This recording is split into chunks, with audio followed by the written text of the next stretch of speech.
Joe Rogan Podcast. Check it out. The Joe Rogan Experience. Train by day, Joe Rogan Podcast by night, all day.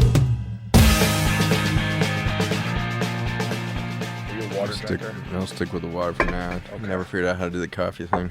You never figured out coffee? No. Really? Do tea things.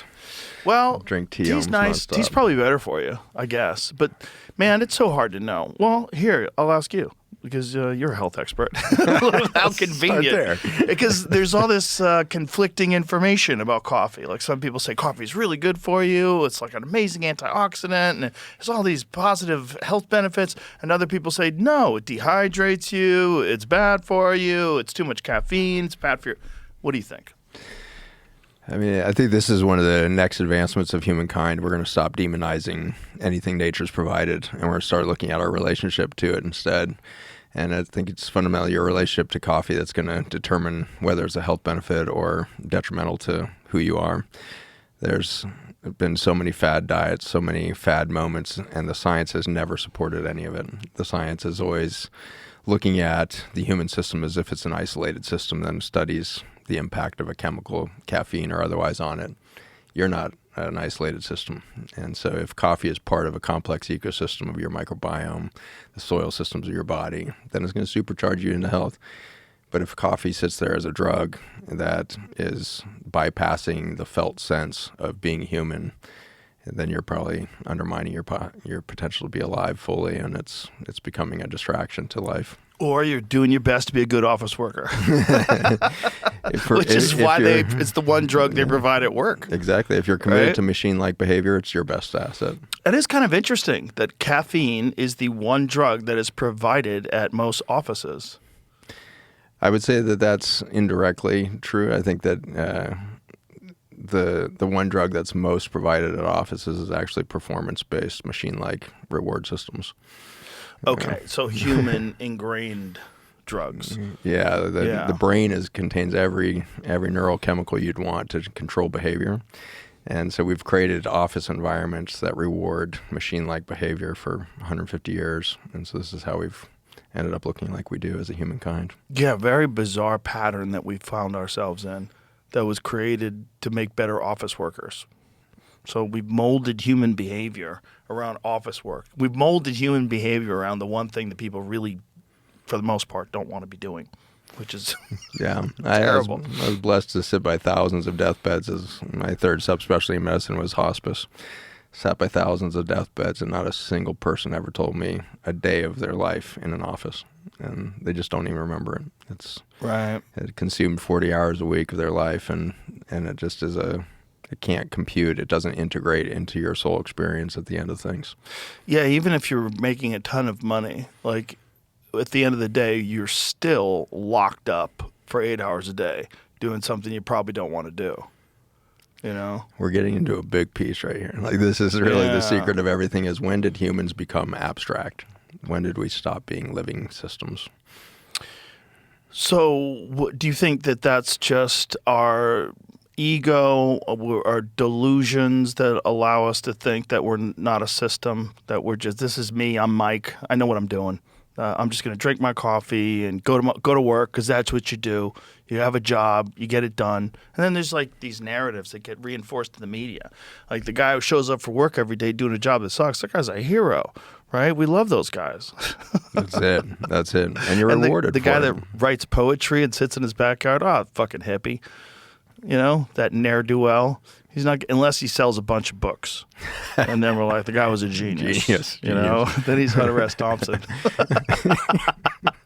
I think what you said about the relationship to coffee is really important, because I think that could be the case with virtually everything in life. You know, like you could get addicted to almost anything, and you could use anything as a crutch, whether it's, so many people use food. I mean, food is probably like one of the biggest ones humans use. You don't feel good, have some fucking food. You eat some food you don't want, you shouldn't be eating, but you're like, fuck it, I'm having ring dings, I'm tired, today sucked at work, you know, I'm having a hot dog on the way home, right? That's exactly right. And I think that's why you've done 2,800 podcasts or something like this. You've been at this for 16 years. And I think this podcast is ready for the most disruptive conversation that's ever been had. I think Is that this one right here? That's this one. Okay. What's the most disruptive thing that you can say in the most disruptive conversation that's ever been had? Everything is perfect. What does that mean? It means that everything that's happening right now is actually a perfect manifestation of a maturation of a species. We don't actually have, a polycrisis going on. We've got a hospice moment. And the joy that I had as a hospice doctor was so different than when I was running ICUs and battling against death and failing against death every day. You change your perspective for a moment as a doctor, and you suddenly are sitting by somebody's bed, and the victory is no longer staying alive longer. It's integrating everything that's happened. And I got to watch over and over again how humans at that last few minutes of life suddenly look back and realize their life was perfect. And I think that's the exciting moment we're in, is we're going to move past this polarized state of human perspective where we keep flipping the victim-perpetrator code, and we use the savior mentality to keep that victim-perpetrator coin flipping to keep a mirage going. And we can get into why we created the mirage in the first place. But in the hospice moment, you suddenly put that coin down, and somebody starts dipping across the veil of the limited 5 senses of their brain, and they start feeling an ecstatic moment where they realize, oh my God, the whole thing was poetically perfect. All of the heartbreak, all of the estrangement, all of the disappointment, all of the insecurity. I did that for the experience, and I felt everything. I felt everything a human can feel. And you get to see somebody who just a moment ago really thought their life was a failure, difficult time with their kids, never became successful in their jobs. And they suddenly realized it had nothing to do with any of those metrics. It had to do with the experience of feeling everything a human being is capable of, which is probably one of the most unique experiences a soul can have. We are a very strange species for the limitations of our perception. And for that, we get to feel a lot. And that's really blessed. And so I think we're moving towards this moment as a species now. We're on our hospice bed, and we've been here 300,000 years in our current form. We've been given our hospice diagnosis. We got a few decades left in this current form. At that moment when we put down that victim-perpetrator polarized sense of like, he's right, she's wrong, she's right, he's wrong, we set that coin down, we're going to suddenly have a hospice moment where everything suddenly makes sense, and we understand why we did the journey together. We realize that those that we thought were our enemies or the biggest problems of our lives were holding polarity to a human experience that was waiting for our deathbed moment, because about 10% of hospice patients don't die. They get discharged and go on to live a new life. This is a wonderful perspective if sociopaths weren't real. So the problem is there is an aspect of our society where there are human beings whose minds don't function in a harmonious manner with other people, and they're not going to change. Like, this is who they are, and they've been doing this their entire life, and they're out on the street. And they've sat across from you right here. I'm sure. Yeah, well, we had a guy in the studio that cut a guy's head off after the podcast. He killed a guy and cut his head off. So there's work that I do with my friend Josh Dubin. He used to work for the Innocence Project, and now he works for the Ike Perlmutter Center for Legal Justice. And it's all wrongly incarcerated people and getting them out of jail, and spends an incredible amount of his own resources helping people. And through this podcast, a bunch of people have been released. So he wanted to do a podcast episode where he had one of the guys who had been in prison. He was guilty, but he'd been given an extraordinarily long sentence, and it was wrong. And he comes on and he tells about his experience. And he got released early, but he did like 25 years in jail for, I believe it was something along the lines of drug dealing and maybe some sort of an assault. But 25 years of his life when he was a young kid. He does the podcast, and then afterwards goes and visits this guy that apparently he had a beef with, kills him, cuts his head off, puts him in a suit, like puts a wig on, tries to escape in the hallway like through the cameras. I guess he doesn't understand HD cameras because they haven't been around for 25 years. He's sitting right there, A couple weeks later, he's cutting a guy's head off. Yeah, this idea that everything's perfect, it's not perfect for the guy who got his head cut off. You know what I mean? It's not perfect for a person who becomes victim to these sociopaths that are amongst us. if everybody was just a person and everybody was genuinely trying to like do better in life, I would agree. But I would think that this is a part of this bizarre experience that we're all going through as a species. And I agree with you that there's a lot of things changing, and there's a narrative that exists about what it means to be a person that's entirely based up on what we described earlier. It's based on office work. Like it's based on nonsense. It's based on 401k plans. It's not based on human experiences. And it's really dumb. It doesn't help and everybody gets to the end, and I'm sure you know this more than anybody. They get to the end and they never say, I wish I worked more. Never. Never. Mm-hmm. And, I know you love what you do. I know you love what you do, and I think that is the true way to live life in a harmonious way. Find a thing where it's even work is not really work. It's just stuff that you enjoy doing that's interesting that you're required to do. But while you do it, you love it. That's what we should all strive for. And this fucking programming that we've done to children from the time they were young, telling them that you're going to have to get some boring ass job and doom. They would like have it hang over your head like one day you're going to be 18 and then you're going to have to get a job. Oh fuck. And if you don't go to college, it's going to be a terrible job. Oh no. And it's just this, we've been programmed that like one of the things that keeps coming up about AI is the concept of universal basic income, or what Elon likes to say, universal high income, that we're all going to just have money for food and money for housing, and you're going to have this incredibly rich society where there's so much money that no one really has to work anymore. And so then you're going to have to find purpose doing something that you enjoy. And that sounds crazy to people. That sounds so insane. Like I'm going to have to figure out what to do with my life. And I don't need to work for money anymore. Because if the government just gives everyone in the country $500,000 a year, the idea that you can't figure out what to do with your time is really nuts. That is a failure of our education system, for sure. Because we haven't taught people to be curious and to find all these cool things and to find new people and go to interesting places and experience life.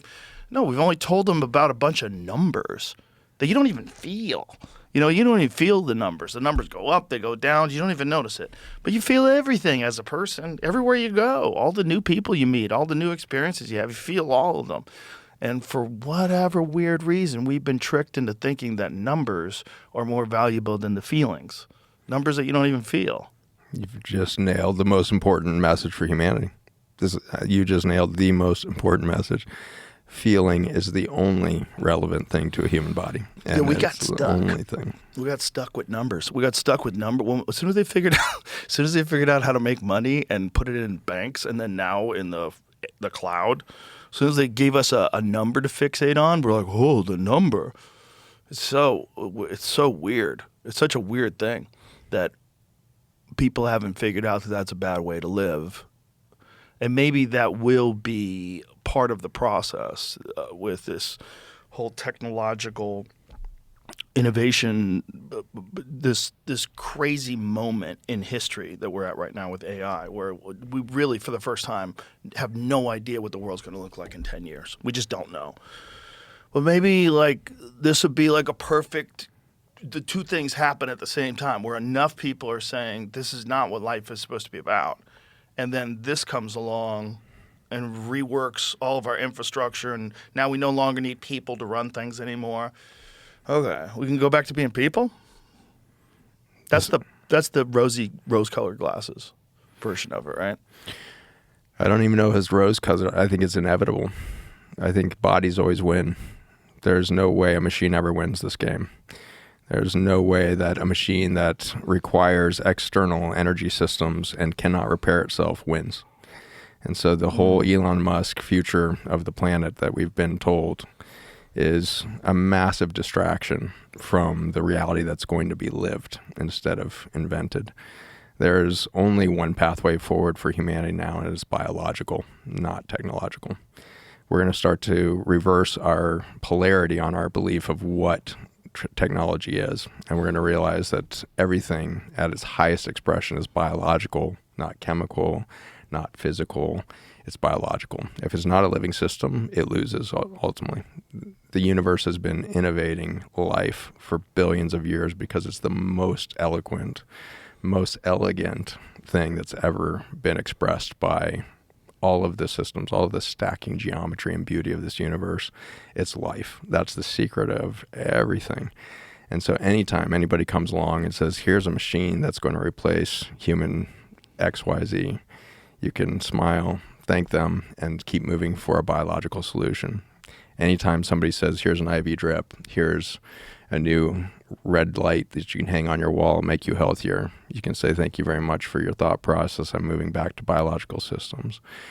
Life has been co-expressing life for billions of years, and it is by far and away the most spectacular relational expression of nature that's occurred so far.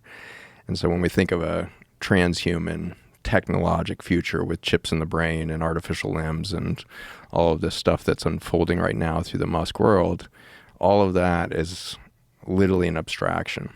The word abstraction means, a disorientation that occurs when the context is lost.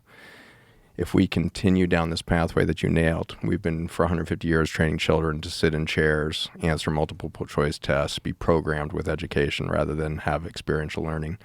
We got so far down that avenue that a mechanical future feels more likely than a human future because humans are actually really bad at doing machine-like behavior.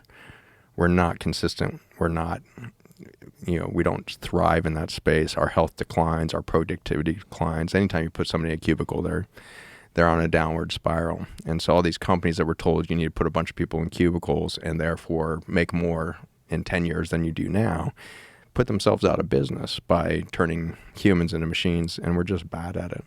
And so the rise of this AI generation is a natural expression of a humanity that's lost the context of life. We've lost the context of nature, therefore we're expressing AI as a terminal state of abstraction. I believe that life is the most spectacular expression of the universe as far as our experience. But I don't know if this thing that we're creating isn't another kind of life. And I think it might be a kind of life that we help give birth to, and then that thing figures out how to make better versions of itself and become something new. Like, I've always equated us to, like, we're an electronic caterpillar that's making a cocoon. We don't know why, but that's just what it does. Caterpillars aren't talking to their caterpillar friends and getting schematics on how to build a cocoon and what's the proper technique. They just know how to do it, right? And I think what we do with our thirst for constant innovation, we want new electronics, we want new and best stuff all the time, and we have materialism where we're obsessed with collecting stuff, which makes you buy new stuff. And the newest stuff, if you want status, is the best stuff. And what does that do? Well, it funnels in innovation, it fuels innovation because it gives them a tremendous amount of resources to continue to make better stuff. And the ultimate best stuff is an artificial life. And I think it just might be a part of the process of being a person. It might be what the universe has people do. And I think we might be a little silly in thinking that the only kind of life that exists is biological. It just might be the only kind of life that exists up until a certain point when the intelligent creatures give birth to the next version of life. But it doesn't discount the experience of being a human and what it means to be a human and what's important about being a human and why it's terrible to be trapped up in a cubicle all the time. But if Elon's right about AI creating enough resources that we have universal high income, like, I don't know if that's correct. It sounds crazy. But if that's right, well, that frees up people to just be people again. So it's like this new life form that we're giving birth to can handle all the stuff that we used to do, can handle everything. Allocation of resources, can handle shipping, move everything around, everything. No more people need to do factory jobs anymore. It's all done. Now you can do whatever you want.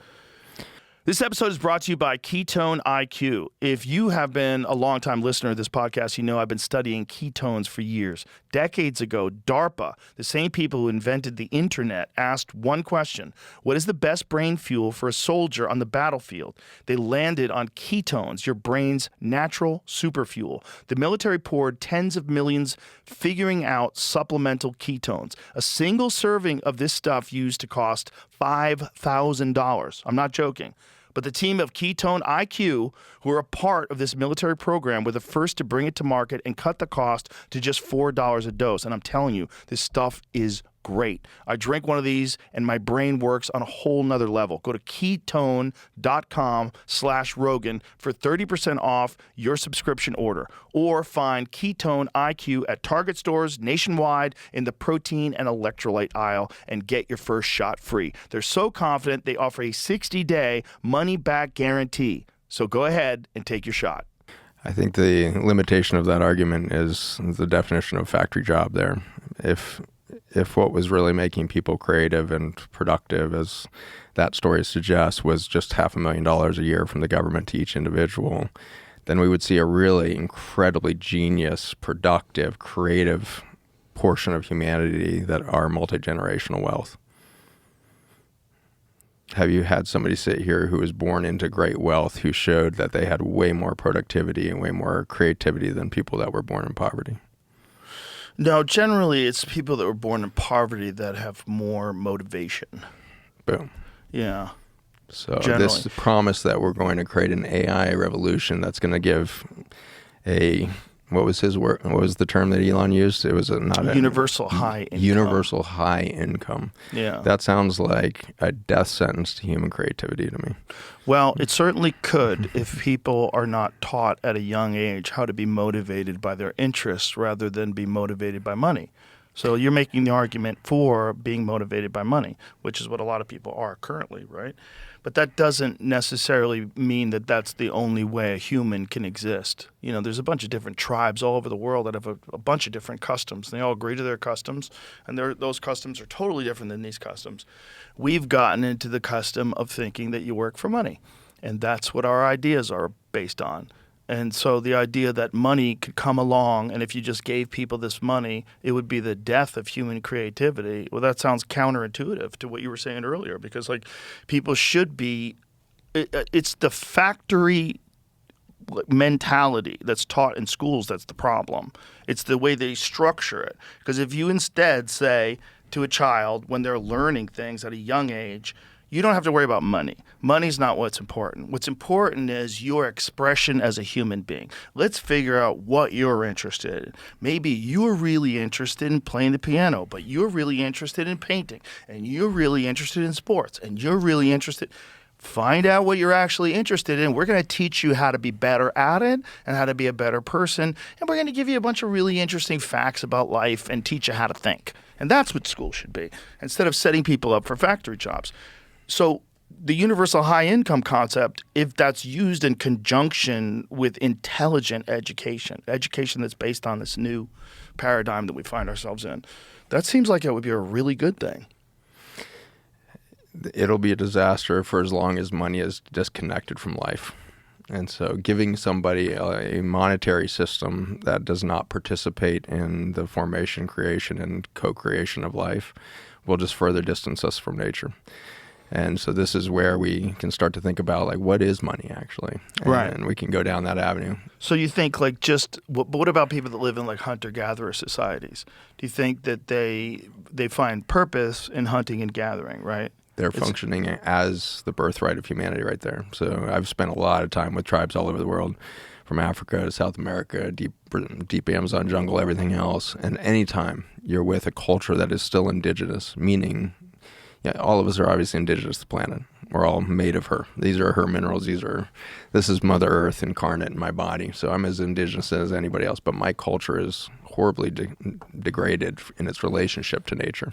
And so when we say there's an indigenous culture, these tribes you're speaking to, what we're saying is this is humans that have not lost their context. These are humans that have not become abstract in their value systems or reward systems. And so what they're functioning as there has great evidence is that humans were actually designed to be a keystone species of keystone species.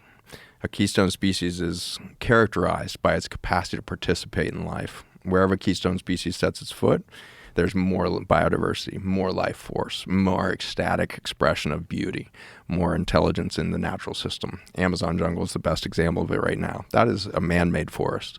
We have a forest that was designed by hundreds of nations that lived for 40,000 years in an ecosystem and planted the largest food forests that the world has ever seen. It is a managed forest, and as the management started to degrade, as those peoples were displaced or lost, the ecosystem is returning back towards, a desertification cycle, which is an inevitable process there. So humans in right relationship to nature are keystone species. You can see this with wolves being reintroduced to Yellowstone. You can see it with beavers down in South America. You put white lions back in northern South Africa. You can see it from space. In the territories where keystone species are there, it goes green. The microbiome of the soils increase. The vitality of every plant increases. And so when you're talking about these tribes, you're talking about a human species that's in right relationship. And the moment money comes in as a metric and a value system that's not connected to life, you fracture that system. Now, I think money is not the cause. I think money is actually a symptom of a humanity that's lost its context of nature and is now way down the pathway of abstract systems, value systems, etc. But this is the case with these people that they're in these indigenous tribes. That what are they doing? They're trading with people and they're getting money. Like, how are they getting money? Are they selling things? They don't need money. Right, but I'm so saying, the Achuar, how does, when you were saying that money gets introduced and ruins it? It's a symptom downstream. So good example of. But what I was getting to, were you saying that it gets in the way of the tribes? Have you seen it affect Immediately? So what was that was the question? Like, what was going on? Were they selling their stuff? Were they trading with these people and getting money? How were they getting money? So my new book that's just coming out goes into great detail on the process of abstraction, how it starts to chip away. But in the book, it talks about my experience with the Achuar tribe, which is the very last indigenous culture to be introduced to what we'd call industrialized cultures. So first contact was 1996. Wow. So we're one generation in. That's crazy. First Where contact. are they? They're in the sacred headwaters of the Amazon, just on the border between Ecuador and Peru. Deep in the jungle there, and they were the very first indigenous peoples to reach out to make contact. And they made contact in 1996 with Westerners because they, as a peoples, they live in villages that always plateau at 120. As soon as they hit 120 people, the young men are sent out and they start new villages.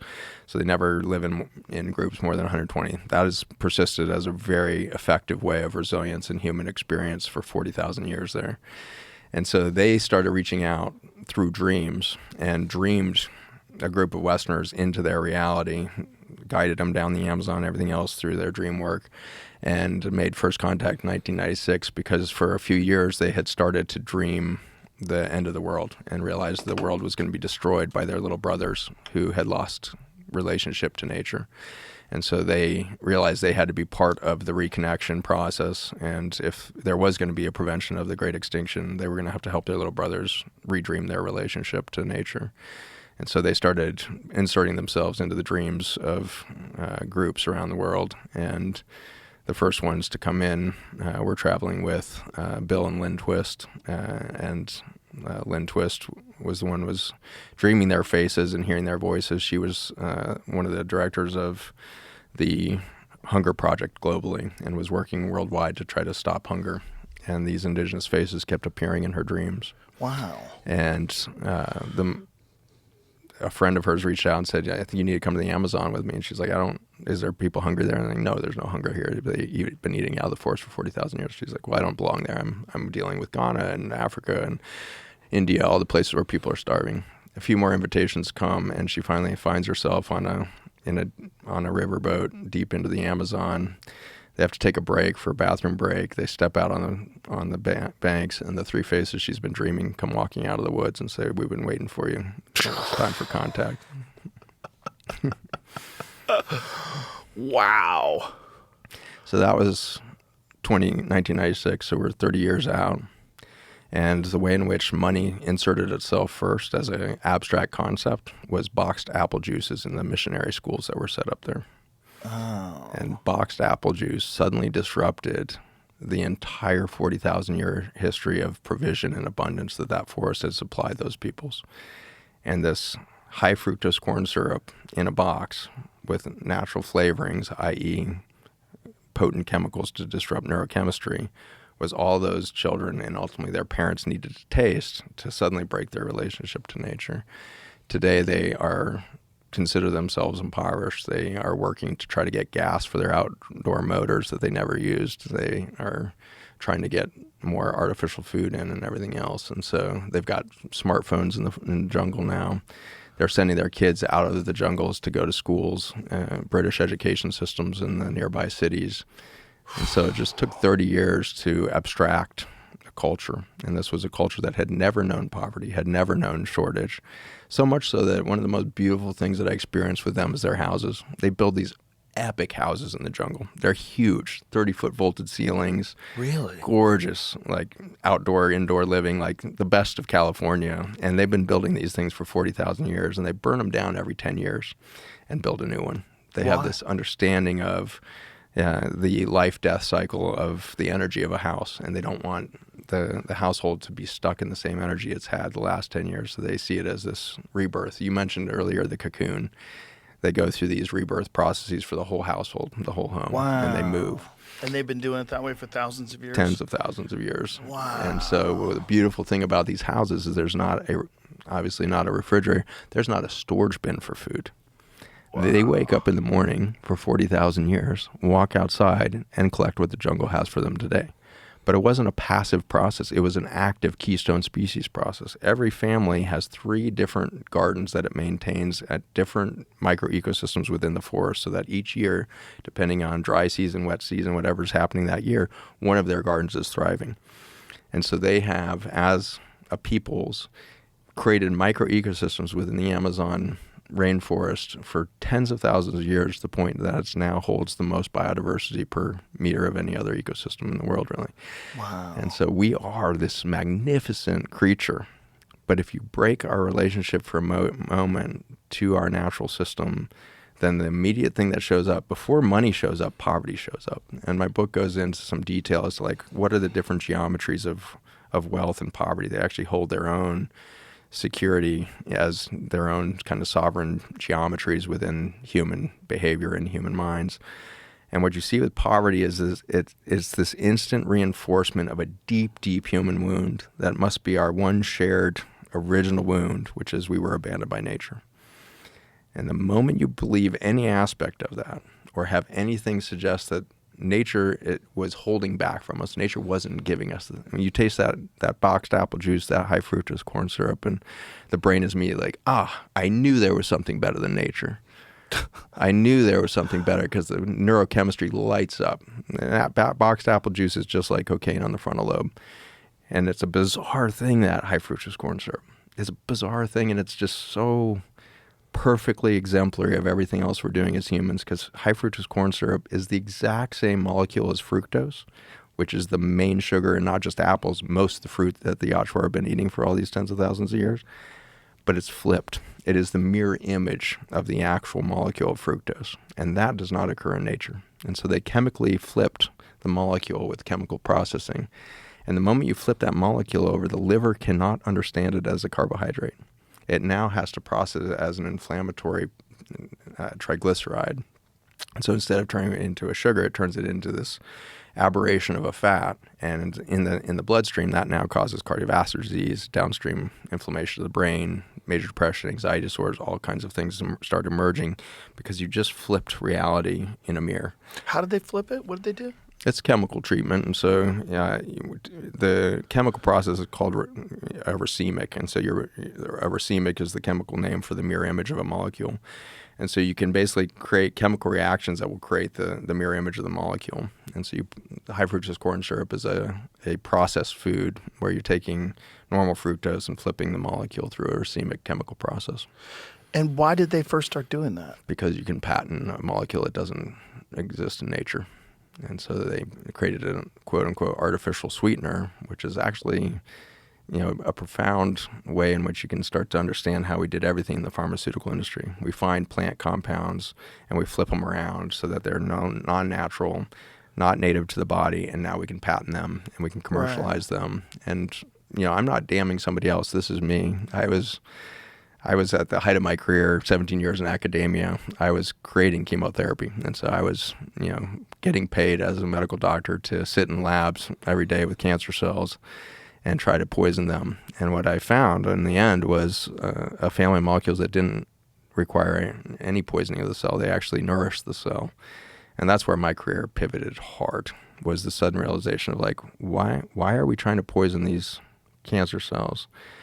And I think this is where we can begin to back up together. But I want to go back to a really important point that you held earlier, because I don't want to, when I say everything is perfect, because it is, I don't want to diminish the amount of suffering we're in. The amount of suffering the sociopath is in, who's going to be so extremely divorced from its natural system that it will think it reasonable to kill and behead somebody else. That sociopath we can look at as the great problem with humans. Humans would be just fine if we didn't have sociopaths. That was how I was trained as a biologist and a medical doctor. I was trained to believe that if there just wasn't cancer cells, we'd all be healthy. We'd all live long if there just wasn't cancer.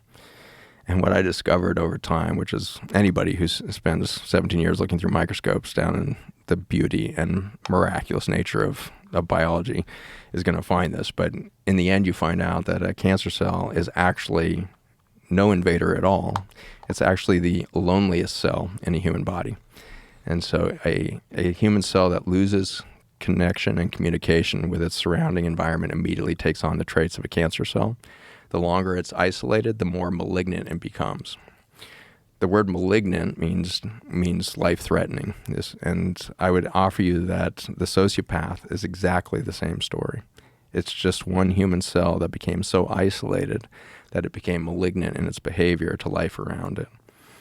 And the moment my world switched is when I started feeding those isolated, lonely cancer cells instead of trying to kill it, instead of trying to poison it, instead of trying to isolate it from the system. And then what happened was beautiful, is they actually reconnected or they self-eliminated. And so if they had enough metabolic capacity left at that moment, they could repair, regenerate, and reconnect to the greater system, and they would never threaten life.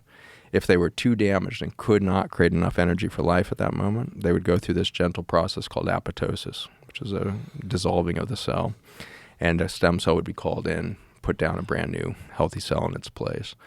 And so when we stop looking at cancers or sociopaths as the one problem with a otherwise healthy human system, we're going to realize we don't have a healthy human system. All of these things, the sociopath and the cancer, are long derived symptoms of a declining metabolic life force. And that's where I think I can help you back up. Yeah, I hear what you're saying. So in a utopian world, no one is ever raised in a way that would create a psychopath. In a utopian world, children are raised with love and understanding always, and then you never get the sociopaths and the psychopaths. So in a utopian world, in a perfect world, that's true. But humans are, one of the really cool things about us is we're not perfect. We're very messy, so you're never going to have great parenting across the board if you have human freedom. You're never going to have people that don't lie. You're never going to have people that don't steal. You're always going to have violence as long as you have human freedom, because people are not going to be good at raising people. And some people are going to get raised angry, and they're going to, it's unless we change what a person is, unless we all just do mushrooms together and kumbaya it all together, we're still people. And the problem with people is there's never been a single time in human history where we've been a people with no war. Not one. Not one. So you'd have to... There was one. When? King Solomon. King Solomon. During King Solomon's reign, the whole world went into peace. What year was this? One generation. This would have been, years after David, so it must be about 2,400 years ago or something like that. So how would we even know that there weren't wars in Morocco at the time that just they didn't hear about, or that there weren't wars in Australia, or there weren't wars? How do we know? How do we know that there weren't wars? This is so long ago. But King Solomon kept one of the best, stories of humankind alive during that time. I'm sure he did, but what year was this? I'd be inaccurate if I said it precisely, but I think King David would have been about 2,400 years ago, so somewhere in that range. What is the odds that he knows what's going on in China? 0. 2,400 years ago? There's no 5G. You're not going on Twitter and finding out what's happening in China. There's no way he could know if there's war somewhere else. There was a technology beyond all of that sitting on the planet at that time. What was that? Pyramids. Hold on. So you think that they use the pyramids to find out if there's war in China? I think that we had a technology called a human body at the time that was fully used, and we were fully telepathic. Maybe not this recent, but certainly further back, 10,000, 12,000 years ago, we were communicating much differently. Do you think people have an innate telepathic ability that's kind of muted a little bit by language and by talking in media? And then if we went back to the earliest stages of intelligence, we kind of read each other's minds. And then we realized that's kind of messy. Wouldn't it be better if we just talked? I'll just tell you what I think. I don't want to let you in. And Perfect. Yeah, and then we wrote things down. So when you write things down, you could read other people's thoughts. But before words, I bet we didn't think in those terms. I bet we thought in terms of what is that? There's a tree, there's a person, there's a deer. This is how we have to do this. Without words, there's probably an understanding of like what we're saying and feeling. That's probably what we lost. That's probably why you get weird feelings from certain people. You're like, I don't know about this guy. You're feeling something. There's something there. You just don't know how to measure it. I think you are spot on. You could have written my book for me. So there's a whole chapter in this book. That's definitely not true. There's a whole chapter in there that gives an 80,000-year look at human communication from this point of wide open frequency bandwidth of telepathic communication down to text messages. And so there's a linear decline that happens through these different steps to the more and more abstract ways of communicating. And when we stopped feeling each other and we started, like you say, you begin with tonal language before there's words. You start to create tones that are representative, but you're still giving a full sense. This is like me singing an opera to you instead of like giving you a speech. Mm-hmm. And so tonal language was giving us a full body experience where you're listening beyond your auditory space. The spoken word was where we suddenly went straight to the mind. We were no longer using the technology of the human body, and I was just going to speak. And this improved efficiency very quickly. So this was the beginning of machine-like behavior, where we could stop feeling the body and we could start mentally processing information. The brain jumped in size, and we started going through all of this iterations of efficiency and optimization maybe is the way in which we create empire. We create more control, more wealth, whatever we were doing at the time.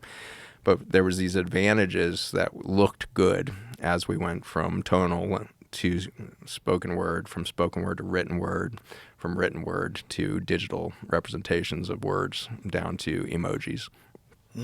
Yeah, Jamie thinks emojis are the next hieroglyphs. I think he's right. I think he's got something there, right? If they get real good. I mean, it's kind of hieroglyphs. It's kind of similar. It's kind of similar, I would say that, but it's the end of abstraction. So hieroglyphs actually carry the information in the form. And so the form of those shapes, now we've, some of the greatest minds on the earth are starting to recognize that if you draw one of those shapes and show it to a human mind, it creates an incredible medical response. You can reverse inflammation, all kinds of things by looking at the shape, because the shape is creating a waveform. Wait a minute, looking at the shape of certain hieroglyphs? Yeah, the shapes that are in Egyptian hieroglyphs are now being used to really change human biology. We're realizing it was not a symbolic representation of something. It was a full transmission of information. Is there papers written on this? So Ibrahim is one of the greatest minds out there. He's out of Egypt, Cairo, Egypt, and he's in his 80s now. And I'm going to connect you with him because you'd love to have him on this show. But he has been hired by large, groups, and now Switzerland has hired him now to recode their 5G network with these shapes to improve biology and life around the 5G network, which I think is the future of technologies. Technology is not bad. Technology is not integrated into natural systems. And so Ibrahim's showing us this pathway to understanding how these original shapes that are represented within a lot of the hieroglyphs and things like that in Egypt, but also really embedded in the actual technology of the pyramids, it was a method of communication that was beyond the human mind, it was a life force transmission. So it was doing something to you while you're understanding the context of what the hieroglyphics is trying to communicate. It's actually having a physiological experience. And anybody will have this physiological experience even if you don't understand the context? There's no understanding involved. Okay, so you just go there, stare at these things, and it reduces inflammation? Yeah. Is there anything on that online? Can we find something?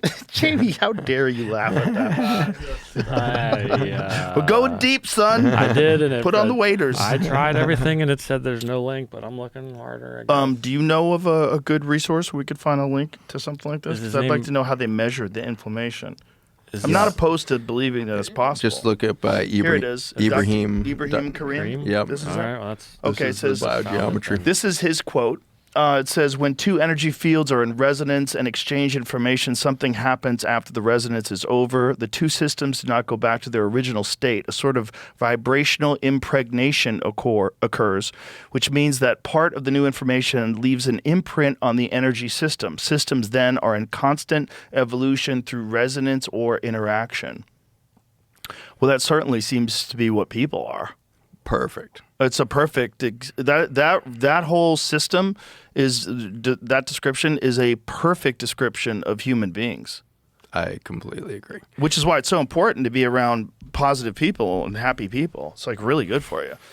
Being around shitheads is terrible for you, Yeah. you know, and terrible for them too because they're not attracting any nice people and then they're going to continue that behavior. They're stuck, you know. But that's fascinating. Are you contributing your brain to medical science? Have you?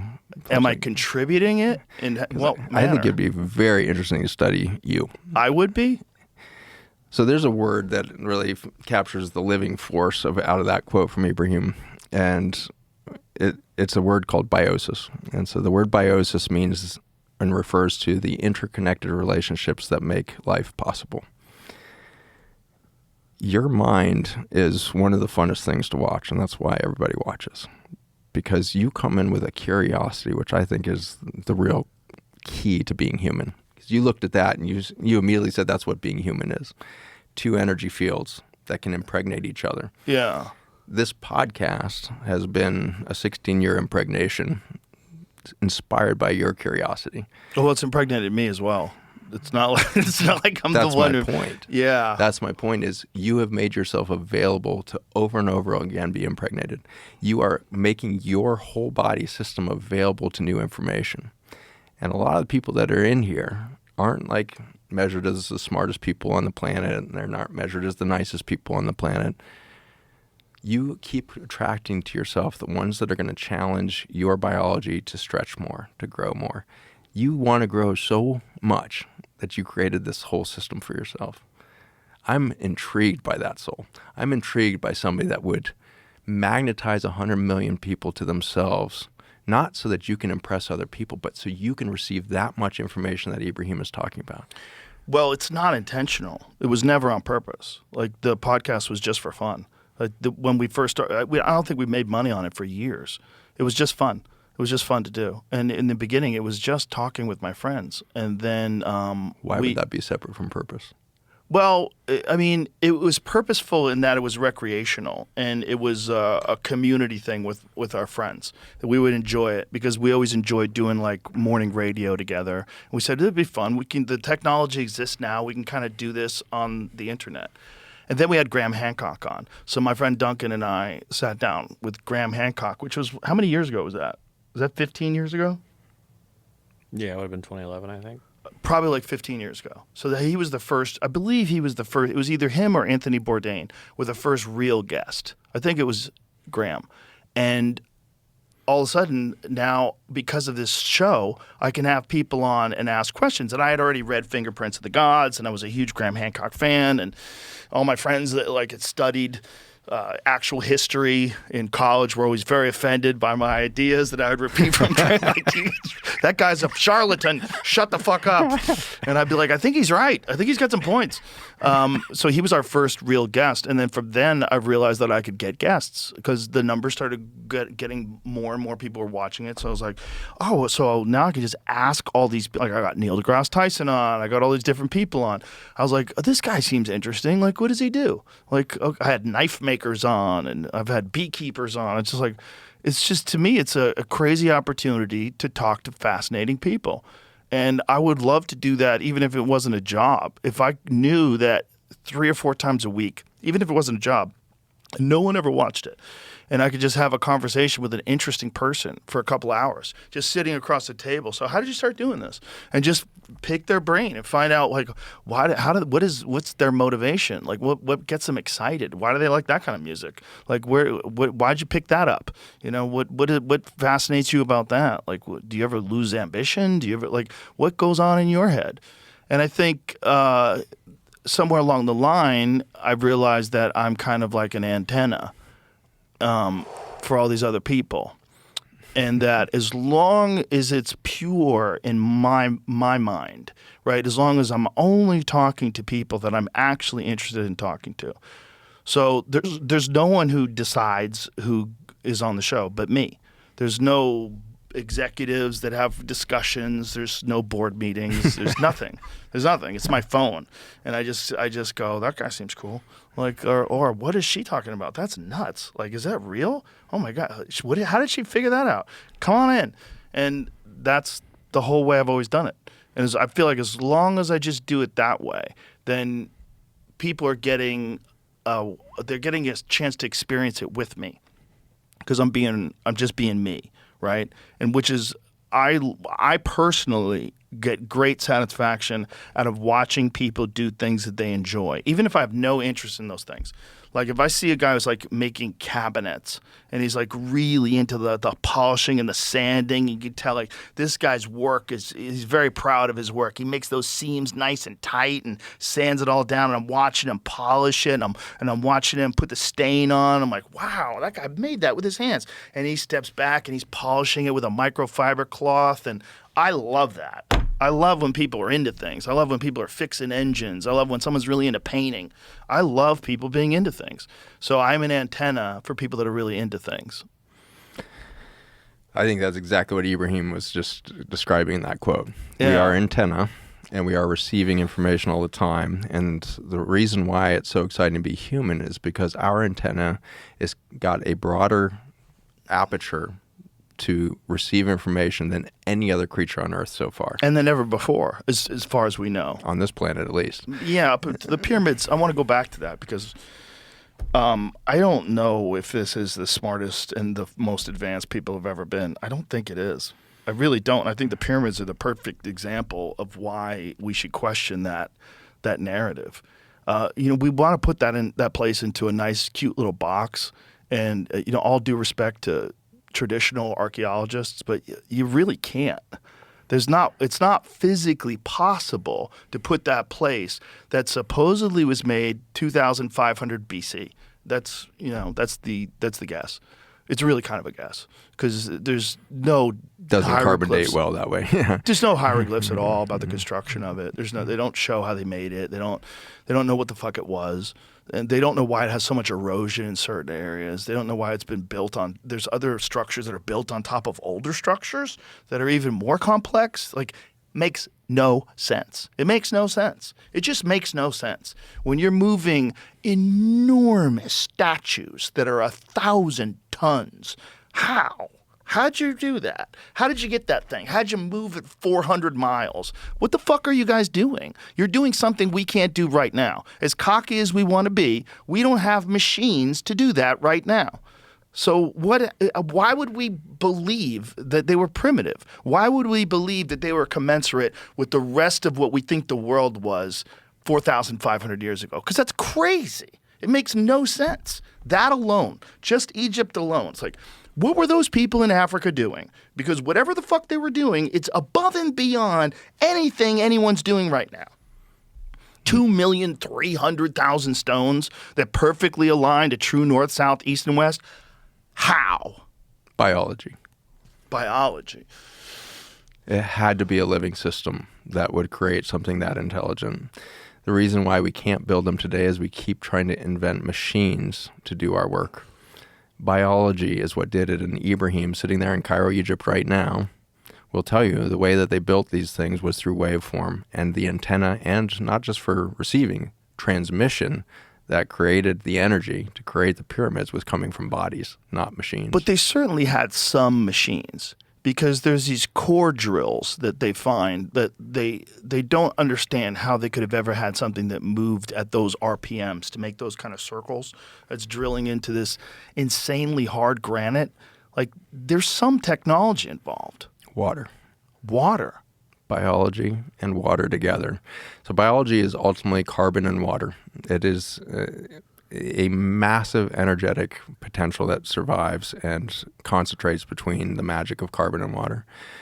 I would love to show you a couple slides of where I think we are as humans, because you just uncovered the most important reality is let's keep very strong anchor in the fact that human biology, we can call them humans, we can call them Egyptians, we can call them whatever we want, but there was people of our size and our scale that were doing things on the planet very recently, 5,000-10,000 years ago. Those Ochwar have been doing their thing in the jungle for 40,000 years. So this is recent history. This isn't some like figment of our imagination. That King Solomon's right, in that time. We have written history just after this time period, but there was an amnesia event. There was something that happened globally where we lost connection. We lost the signal around 5,000 to 7,000 years ago globally. Peoples all over the earth suddenly got disconnected from their intelligence.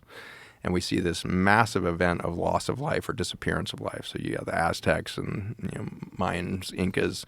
You got all these systems that had been thousands of years building incredibly complex underground labyrinths that go for tens of thousands of kilometers, or things that we can't even wrap our heads around right now, was being done all over the world, not just in Cairo, Egypt. The pyramids off the coast of Japan are way bigger than what was going on in Egypt. And so we had pyramids all over the freaking planet that were technologies that were concentrating energy. And I'm going to go back to my own lived experience here, so we're not like philosophically getting into any space that starts to sound woo-woo. I want to ground Too this late. back. We're woo-woo, bro. We're on woo-woo Main. We're on Main Street in Woo-Wooville. We're running red lights, son. Let's go. That's my favorite thing to do. As long as I'm I the like it 55 too. Chevy behind the wheel. I can tell you like running red lights in Woo-Wooville. I want to bring you back because you said something, and I have to understand what you were saying. And you said biology and water. So clearly they had tools, right? So clearly they're using a tool to make these cores out of the granite. So I want to back up. I think we just need to contextualize life, because we get into the risk of like starting to core down on that idea and that idea and that idea, and we can't find our context.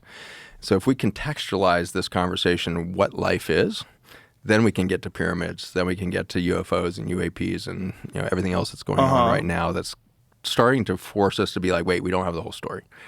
And so this is my favorite thing about being live right now, is there's just too much evidence that the story that we've been taught in schools is correct. It's just falling apart now. So it's falling apart. That's exciting. But the reason why we have things rushing into this space as new solutions that are just distracting us from actually stepping into our full potency is because we still are not allowing context to come back. And so I would love to contextualize the conversation first. Okay. And then let's go down these rabbit holes. If you've got that first slide of mine, we can start at the most fundamental level of understanding what life is. And this took me, 25 years of basic science laboratory work to finally get my mind clear and out of the way to what you said, be the antenna for the information. What is it trying to show us? And ultimately, when you look across these images across this top of the slide, we've got the sun up top. The sun is the most potent energetic thing that physics does. It's nuclear and fission and fusion. And these things we call stars. And there's roughly 10 billion stars per galaxy. We got somewhere around 2.5 trillion galaxies. So there's a lot of energy being pumped out in the universe by a sun. But that little innovation just to its right at the top is chlorophyll. And chlorophyll begins a process of concentration of light energy. And so this is where we start to see more light per cubic centimeter than nuclear fission and fusion can produce. They can then pass that information in the form of energy onto bacteria and fungi.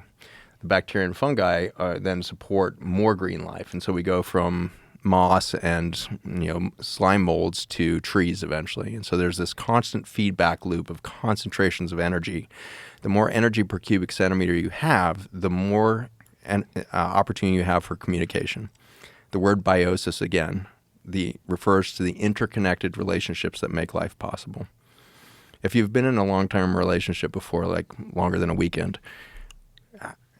you got a sense of how much energy it takes to maintain a relationship. There's nothing you do in life that takes more energy than maintaining a family and your spouse and kids or whatever you got around you. That's because communication is required for co-collaboration, co-creation. And so energy has to be concentrated at higher and higher levels for life to do more and more complex things. A couple billion years ago on the planet, we have evidence that bacteria and fungi made their transition. So bacteria, single-celled organisms, suddenly gave an increase in concentration through an innovation of doing fermentation outside of the body. So bacteria ferment carbohydrates and fats. They use a non-oxygen-related breakdown process to break carbon bonds. All of that sunlight is being stored in carbon. And so one carbon bonds to the next, storing a photon of electromagnetic energy between them. That's a carbon bond. So when you hear of a carbohydrate, that's a whole string of carbons that's storing sunlight. A fatty acid, another long string of carbons holding sunlight. So the innovation of life was, can we store enough energy that it can be released in these exponential levels of energy per cubic centimeter? And the more that life innovated that process, the more complex life got. So bacteria, single-celled organisms, can't really collaborate, but they can build an ecosystem of nutrients.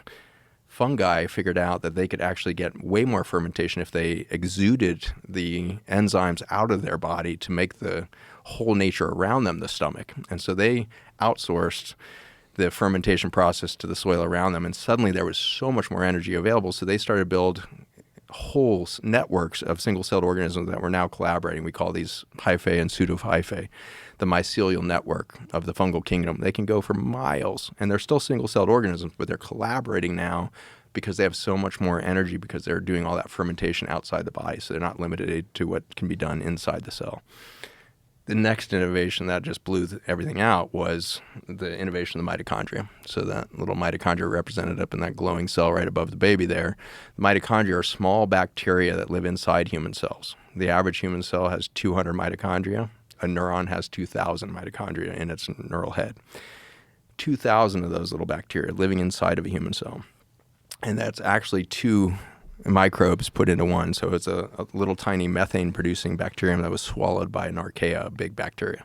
And they started collaborating in a big innovation that was respiratory energy production. So we suddenly added oxygen and hydrogen to the process that used to be fermentation. So now we have respiratory energy production in the form of mitochondria. And that was a 10x improvement in energy, light energy per cubic centimeter.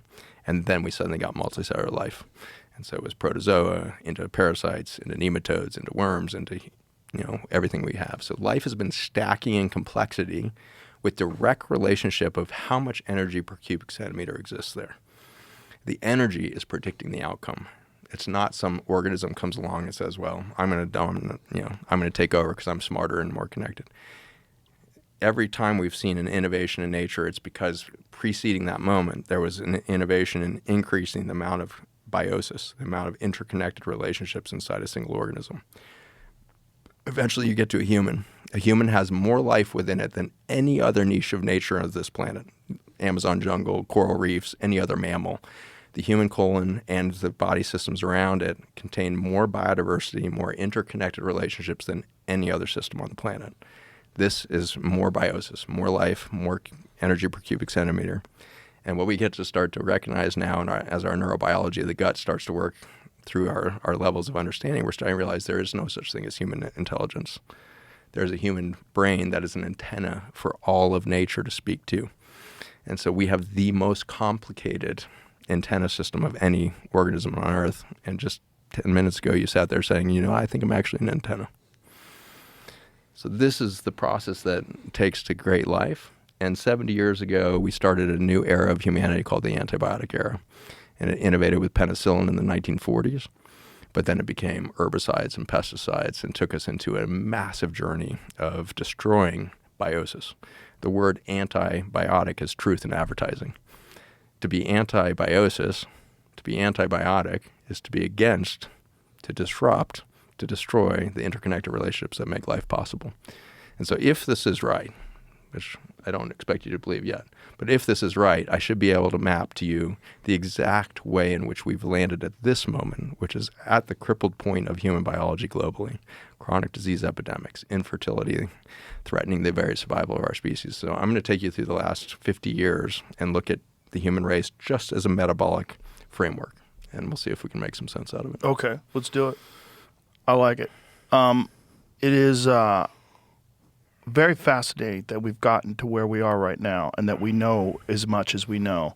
And yet we still are doing things like extensive use of pesticides and herbicides, and even when they're not necessary, like the drying of wheat with it, which is crazy. Like you're not even using it for its intended purpose. You're using it as a desiccator, so you could dry out the wheat and process it quicker. What the fuck are you doing? And then you're poisoning people unnecessarily because of this. See, this is why I love being with you, Joe, is because you say the things that I wish I would be able to say the last 40 years. That's all I really wanted to tell the EPA when I testified in front of the government. Crazy. We're crazy. Well, someone probably should have someone like me do it. I'm not the guy, but someone should say it that way because that's really what it is. Like, you're poisoning people. And the really nutty thing is the reason why they didn't do the ban on glyphosate, because it would have a devastating impact on our society, on our economy, because all these businesses would close and go under, and they would lose billions and billions of dollars. Think of that.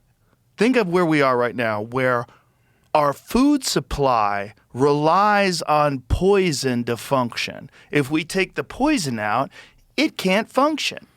I don't know what to tell you, but there's only one way to do it. We have to poison you. That is really wild that anybody would accept that. I mean, you could have all your fucking lobbyists. Everyone sits in front of those microphones with notes, and they all have some preposterous way of framing it. But that's really what it is. You're saying the food supply relies on poison. And if we take away the poison, we'll fall apart. It's actually true. That's crazy. But let me show you why. Because it's not actually the food system that's about to fall apart. It's the medical system. And so the thing that relies on chemical food is not the money we're making from food systems, it's the money we're making from the medical system. Well, isn't it both? Isn't it? It's got to be both. It's got to be both. Because I know for a fact the pesticide manufacturers, they work very hard to make sure that the politicians are very happy. And biosis, interconnected relationships that make life possible. Yeah. And so when Bayer owns Monsanto, right? Yeah, so Bayer purchased that recently, and they've been at this for a long, long time. Bayer started to investigate the impact of interconnected relationships on human biology and fertility in the 1940s. We call it World War II and concentration camps, but that's where the studies really started getting set up, was understanding the relationship between microbiome, the output products, amino acids specifically, that support human life. So Bayer was involved in the concentration camps? They were bought by a company called FK Pharmaceuticals in Germany in the 1930s, and then they got spun back out as Bayer after the war with the collapse of the Third Reich. But, and they're hardly alone in this. Companies all over the world at the time were studying these interconnected relationships, because there was a lot of progress being made in the 1930s and 40s, all the way back to the 1800s, of understanding that humans are an expression of a complex ecosystem. They're not just this isolated system. And so it was Louis Pasteur who kind of won the argument of nature's against us, germs are attacking us, all of that. So that that really kind of doubled down on this belief that nature is opposed to humans and we have to survive by sterilizing our environment. So pasteurization is rooted in his name, Louis Pasteur. Right. And so we started pasteurizing with the idea that if there's any life inside of what we're consuming, it could compete with the human life. Not realizing that is one of the nuttiest things that they've passed on society. That they've passed this idea that if you don't homogenize and pasteurize your milk, that you're in danger. And I don't know if you've ever seen some of these gaslighty articles, but some lady, I wish I saved it. Somebody made a great TikTok about it today, or a Instagram reel, where she was explaining relative risk versus actual risk, and how these articles are framed to show you, like, oh my God, this is so dangerous, and that people who drink raw milk are like 860% more likely to get sick. But it's like, versus people who drink homogenized milk. Well, how many people get sick off milk? And then you find the actual number, and it's like 1,300 a year or something like that. I forget what it was. 13,000 a year feel bad because they drank bad milk. And out of those, how many of those were drinking raw milk? Well, it was like more likely that it was raw. But so then it's still only a few thousand people. By the time you find somebody that actually got harmed by it, you're down to 6 people, Exactly. And so, which is like one of those really nutty things that people do. They got, instead of saying, this is what's dangerous about raw milk. Don't drink it when it's spoiled. Don't drink it, but also that's yogurt. That's yogurt. And you should have yogurt because it's important to have good acidophilus and all the cultures, the live cultures. It's probiotics. But don't drink raw milk because raw milk, you'll die. I've never heard of a fucking single person who drank raw milk. Who died? I had a joke about it in my act a long time ago. Like, you get, if milk takes you out. Like, my grandfather ate cigarettes and he lived to be 1,000. That was the joke. But it was like, milk took you out, you fucking pussy. Like, it's not, no one's dying from milk. Shut the fuck up. There's, people get food poisoning. It happens a lot. And one of the things it is it's runoff from industrialized farms that get into people's vegetables. It's a lot of vegetables, a lot of salads. People get food poisoning from salads, unfortunately. Yeah, there was an interesting project that was put into motion around, I think it was late teens, when the U.S. government suddenly realized, oh my gosh, terrorists could attack us through salad bars. They could poison these salad bars so easily, and we could just, thousands of people could die. Is that why they put the sneeze guard up? Those have been long deployed. That's an ancient technology, the sneeze guard.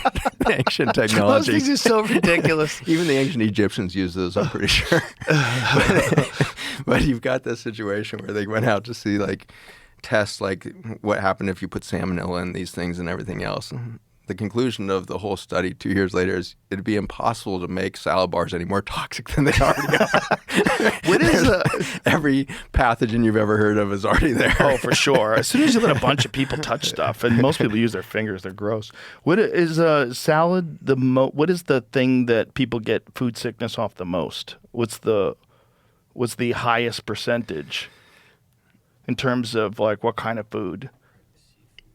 Yeah, probably be like oysters, right? Like raw oysters or something. But it's greens. I don't know. You think it's greens? To see what your it might be salad. Shows but if it is salad, it's not the actual greens itself. It's the toxic shit. It's actual shit that gets on them, and then it's also whatever they're using. It's the irrigation of the lettuces that are the problem. We create artificial water systems that start to brew these things. But I think if we back up for a second, we're hitting on something so exciting here, is that if we can understand that life is a concentration of light energy, we can start to understand everything. And we can start to innovate for restoring our relationship to nature. We can become a keystone species again. And so I want to take a quick look at the last 50 years of antibiotic use. To your point, herbicides and pesticides, this thing that we're highly dependent on as a economy. 100%, but we can't leave people hanging. So let's find out what's the actual... Did you put it in perplexity? Yeah, I said what food causes the most food poisoning, and it didn't. The answer is just foods that are contaminated. Raw, undercooked poultry, that makes sense. Ground beef, other undercooked meats, commonly linked to toxin-producing E. coli, leafy greens, and other raw vegetables. So they don't have a percentage. Raw or undercooked shellfish, raw or undercooked eggs, unpasteurized milk and soft cheeses. Dangerous. Yeah, those are dangerous. Serious pathogens like Listeria and Salmonella. Okay. So there's no data that shows exactly what people get sick the most from. So your point. Go back to where you wanted to go from. So you life. talked about the herbicides and pesticides. So this started with the Green Revolution in the 1960s, where we started to believe that the Midwest could start to feed the world. We were going to eliminate hunger by chemical farming. So I want to repeat that sentence. We decided we were going to eliminate hunger by chemical farming. And that was only in the 1950s? 50s is where we really took off with it, because what That's happened crazy. at the end of World War II, we had a massive glut of oil. And so we had revved up the whole global oil and fossil fuel machine to supply the global war machine. We had planes, tanks everywhere for the first time. World War II ends, suddenly there's an enormous overload of oil, and oil companies need a new revenue source. And this had begun in the 1905-10 phase with the Rockefellers. The largest oil producing families in the world suddenly realized, wait a second, these carbon molecules can be reinvented into something much more valuable. And so we can sell a gallon of oil for 22 cents back then, or we can take those and start to break out through chemical processing carbon molecules that can start to affect biology. And so we could start making drugs that affect these things. And so the Flexner report comes out in 1910 that basically demonizes and laughs out herbalism and 10,000 years of traditional medicine, and says that it's this new technology of small carbon molecules that's the future of. It's the only advanced form of medical care. And so we started into this belief that it was going to be chemical derivatives of fossil fuels that were not going to just treat diseases, but they were also going to grow our crops. And it was Rockefeller that did this, right? Rockefellers funded the Flexner report, which was Dr. Flexner's big report that said, here's the future, and here's, kind of. And he had massive investments in oil. Rockefeller built the whole system. So he built Standard Oil that would then get broken up through the monopolies into ExxonMobil and the rest, Shell, et cetera. So you've got, this situation where it's lived through to today. And so something like the chemotherapies that were around, there's one called vincristine, which is a classic chemotherapy used for a whole host of common cancers. And vincristine is a natural compound derived from life, and so it's biologically made by algae and things like this. And so it's similar to oil, where it's just a carbon substrate, but it's still in its living form. But it's creating this strange carbon molecule called vincristine. So it's made in algae, it's present in algae. Instead of saying, hey, here's a biologic system that we should look at, like, well, maybe this should be in our soil systems. Maybe we should be growing food that had, this therapeutic effect, this anti-cancer effect in it. Instead, they said, no, let's separate the algae from nature and let's create huge vats of this, and we will chemically extract the vincristine. Vincristine today is sold for $28,000 a gram. And so the same thing was done with oil. We can take something that's worth 20 cents and we can turn it into $28,000 if we manipulate these molecules and then make a story of this treats a disease that's attacking humanity. And so that's how the antibiotic, anti-cancer, anti-diabetes, anti-obesity, anti-everything has come about, is let's invent chemicals that solve a problem that doesn't even really exist. And so this is where we start to slip into this massive abstraction of we get so good at solving problems that shouldn't even exist or maybe don't even exist. And so this was the slippery slope that we set into in 1910s that then accelerated like anything in the 1950s. And so in the 1950s, you'll remember we had penicillin in late World War II. So penicillin was the first direct antibiotic, and it was a revolution. It was so exciting. So kids in the 1940s and 50s were getting an injection in their butt for anything, common cold, sneeze, red eyes, penicillin. And so we were giving out these antibiotics thinking, well, we're going to sterilize humans finally. And humans are once sterile, because Louis Pasteur's late 1800s telling us germs were the only thing that was really killing humans. If we eliminate germs, humans are going to just thrive. And so the idea that we now had antibiotics, small things that aren't human, we would finally become healthy again.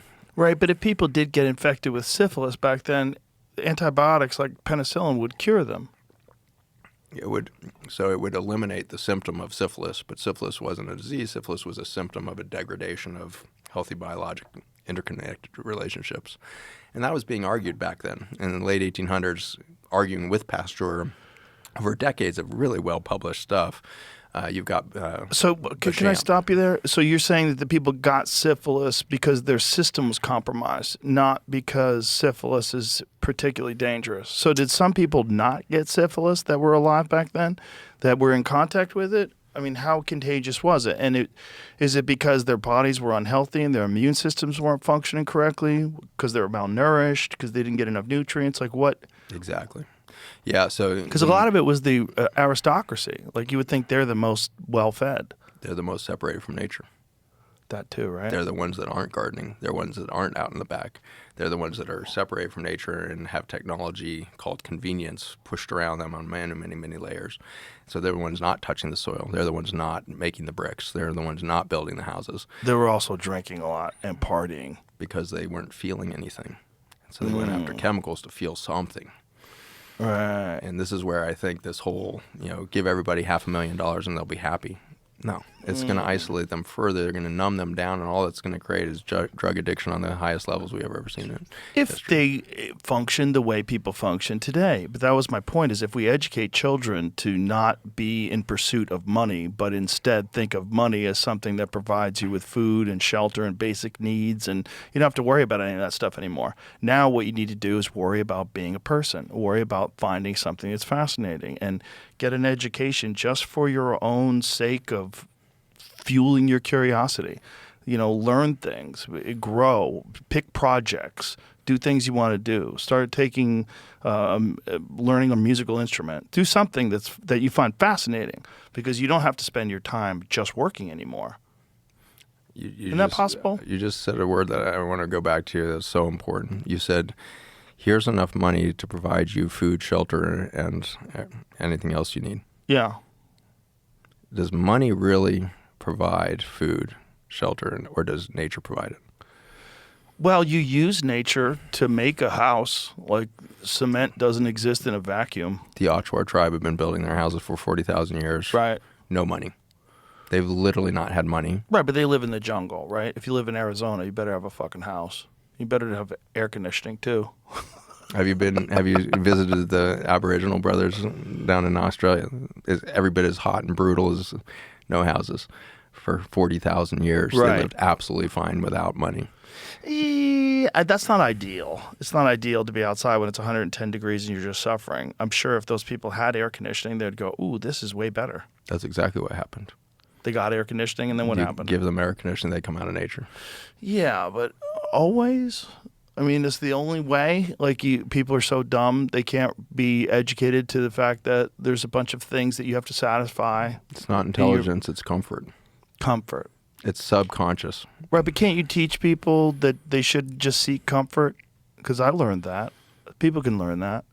Like, everybody is like naturally inclined to seek comfort, but if you do that too much, you become soft and you atrophy and you get bored, depressed, and that's a real problem with people. We need tasks. We are task-oriented, goal-oriented creatures. We like stuff. We like to do things. We like to do puzzles. We like to play games. We're like to build fascinated. stuff.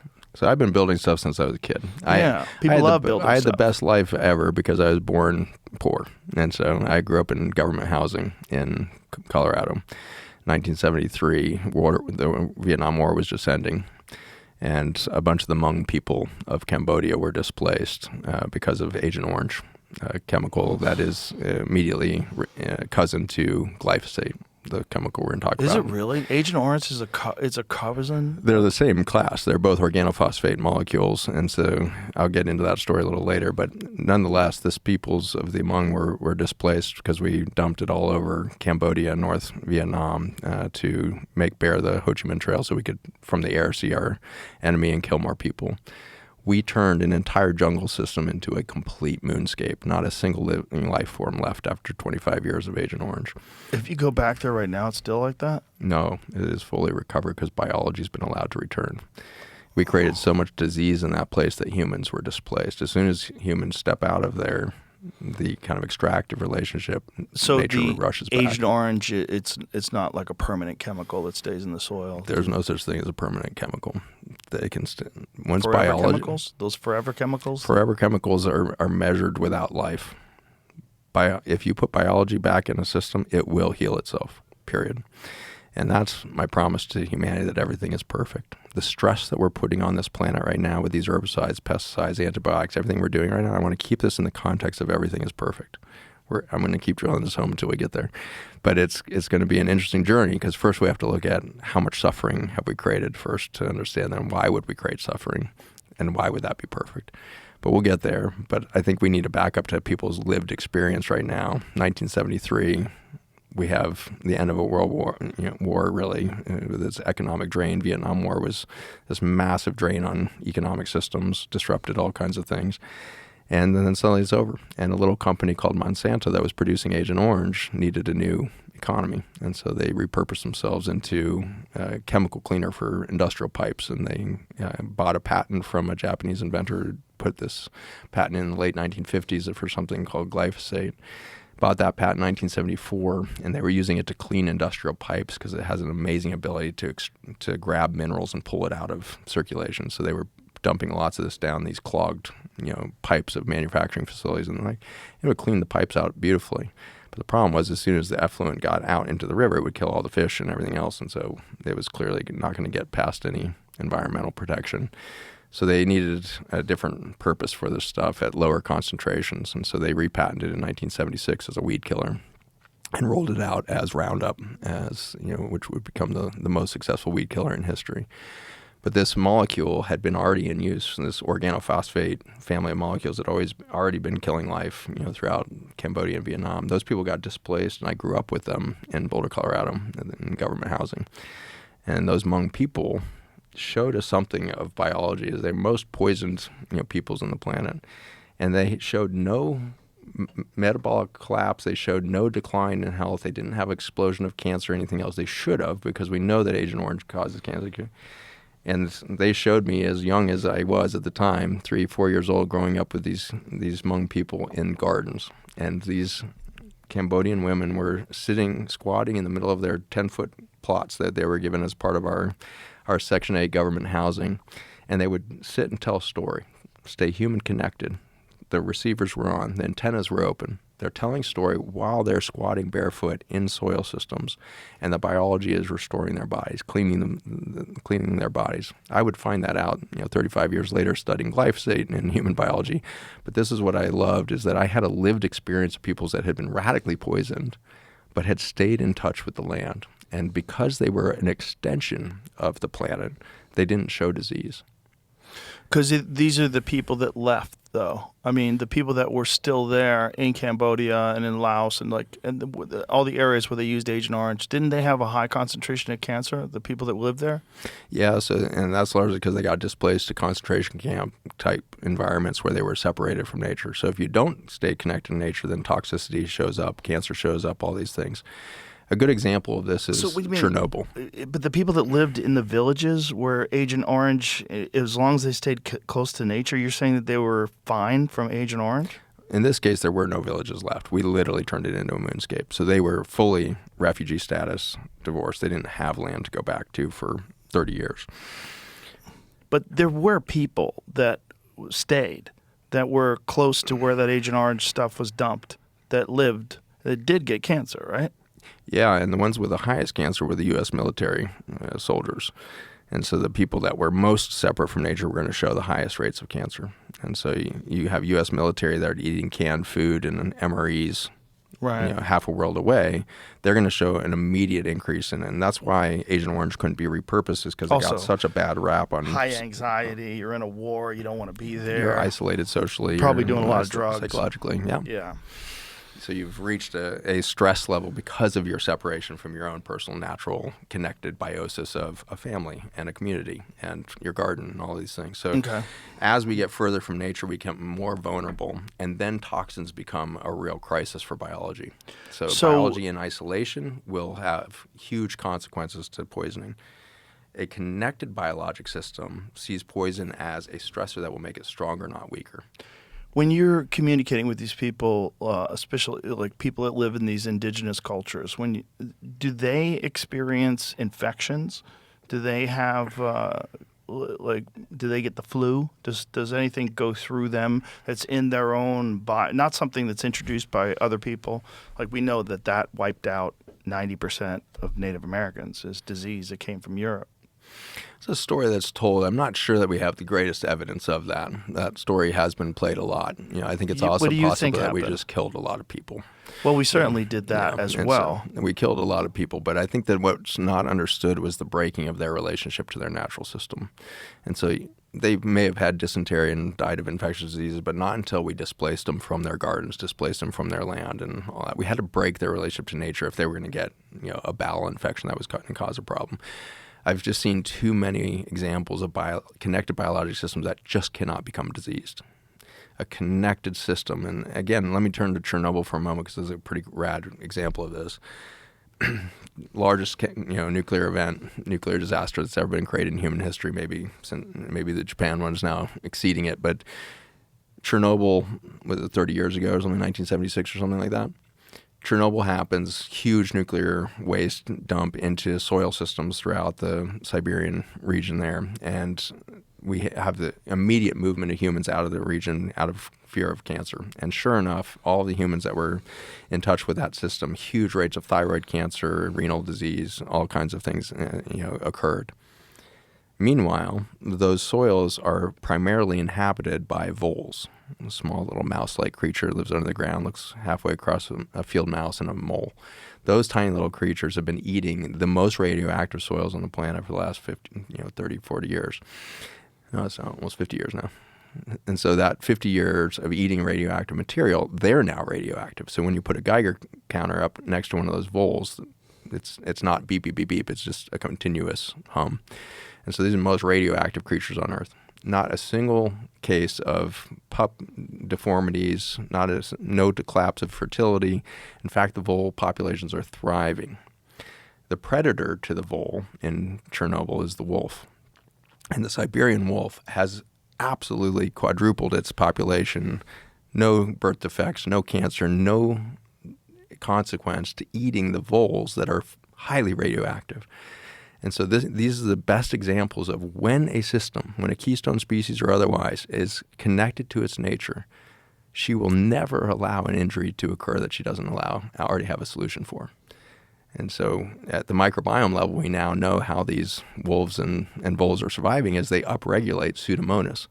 And Pseudomonas has this amazing, it's a bacteria that actually, if you look through all those food poisoning lists of like what's going to kill you on the E. coli and the Pseudomonas, Pseudomonas is one of the most feared bacteria in a hospital, for example. Turns out Pseudomonas thrive on radioactive material. They digest it, turn it into usable and safer products and all of this. And so the microbiome is there living in the voles, constantly converting and updating its physiology so it's repairing at a faster rate than it's being injured. And I'll show you what this looks like in a lab too in a moment. But I want you to hold that thought of every organism has a rate of repair and a rate of injury. And as long as the rate of repair is slightly faster than the rate of injury, it never gets a disease. You can ramp up that injury rate, and if nature stays interconnected, your rate of repair simply steps up to its right capacity. And so this is that classic adage, if it doesn't kill you, it makes you stronger. A biology that's practicing a relationship of biosis, the interconnected relationships that make life possible. A biotic creature will always have the resources, if from nature rather than from money. Money's never going to provide you biosis. Nature's always going to provide you the biotic capacity to overcome any toxicity that gets streamed up, planetary or otherwise. The planet's been making horrible toxins forever. The sulfuric acid pools that dominated this planet's surface. Biology came right past all of that. Biology grew up in it. Biology has no problem with chemistry because of its phenomenon of light concentration of energy, more energy per cubic centimeter than anything else in the cosmos. Life is this churning machine of iteration, repair, regeneration, iteration, repair, regeneration. And every time it does that, it has this tendency to make new iterations of itself, to become more biodiverse. New species are formed, new imagination of nature. And pretty soon you have a planet Earth that's teeming with so much unbelievable life, and finally a container that can hold its maximum concentration of information and light energy is created, and that's a human. And so we've got this container that's holding billions of years of stress. The result of stress, when connected to nature, is more life force, more intelligence, more beauty. And so I loved what you said earlier because it's very important. There's a chapter in my book that's looking at this kind of neo-spiritualism of the utopia you mentioned, and you kind of call BS from the beginning on that. You're like, humans have never done utopian things. Humans are part of the stress mechanism of the planet. I'm convinced of it because what we do all the time is we stress the system. We finally invented airplanes, and the first thing we did was try to jump out of them. Like, we just like stress. We like the discomfort of pushing the envelope. And I think we live on a planet in the middle of a universe that loves the same thing. It loves the stress of it. It loves the friction of possibility. It loves death because immediately there's rebirth. And every time there's a death, there's more opportunity for new creation, new imagination. And so when I say everything is perfect, it's literal. It means everything is reimagining itself all the time. And if humans do go extinct in these coming decades, that's part of a beautiful journey of life going, iterating. There's a moment, though, with every hospice patient where you suddenly get to see life return. And sometimes they choose more life in the human body, and sometimes they're like, I'm gone. That's where I belong over there. I have a next thing. I've been by so many near-death experiences, I can't even count them anymore. But every time somebody dips across the veil of the human ego and the 5 sensory systems here, they see a universe that's so interconnected and has got absolutely nothing to do with the human mind and its perception and its, effort to explain the universe. It has nothing to do with it. It's a full body experience. It is that antenna going wide open and being like, this is what it is. And I can't.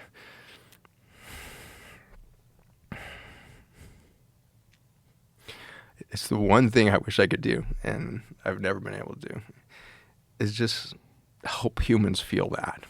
If you could feel what it felt like when somebody hasn't even come back to the point where they can tell you the near-death experience, but you're just standing there in witness to them, and their antenna goes blowing wide open, and you can feel what is in the field at that moment, there is nothing that compares to it.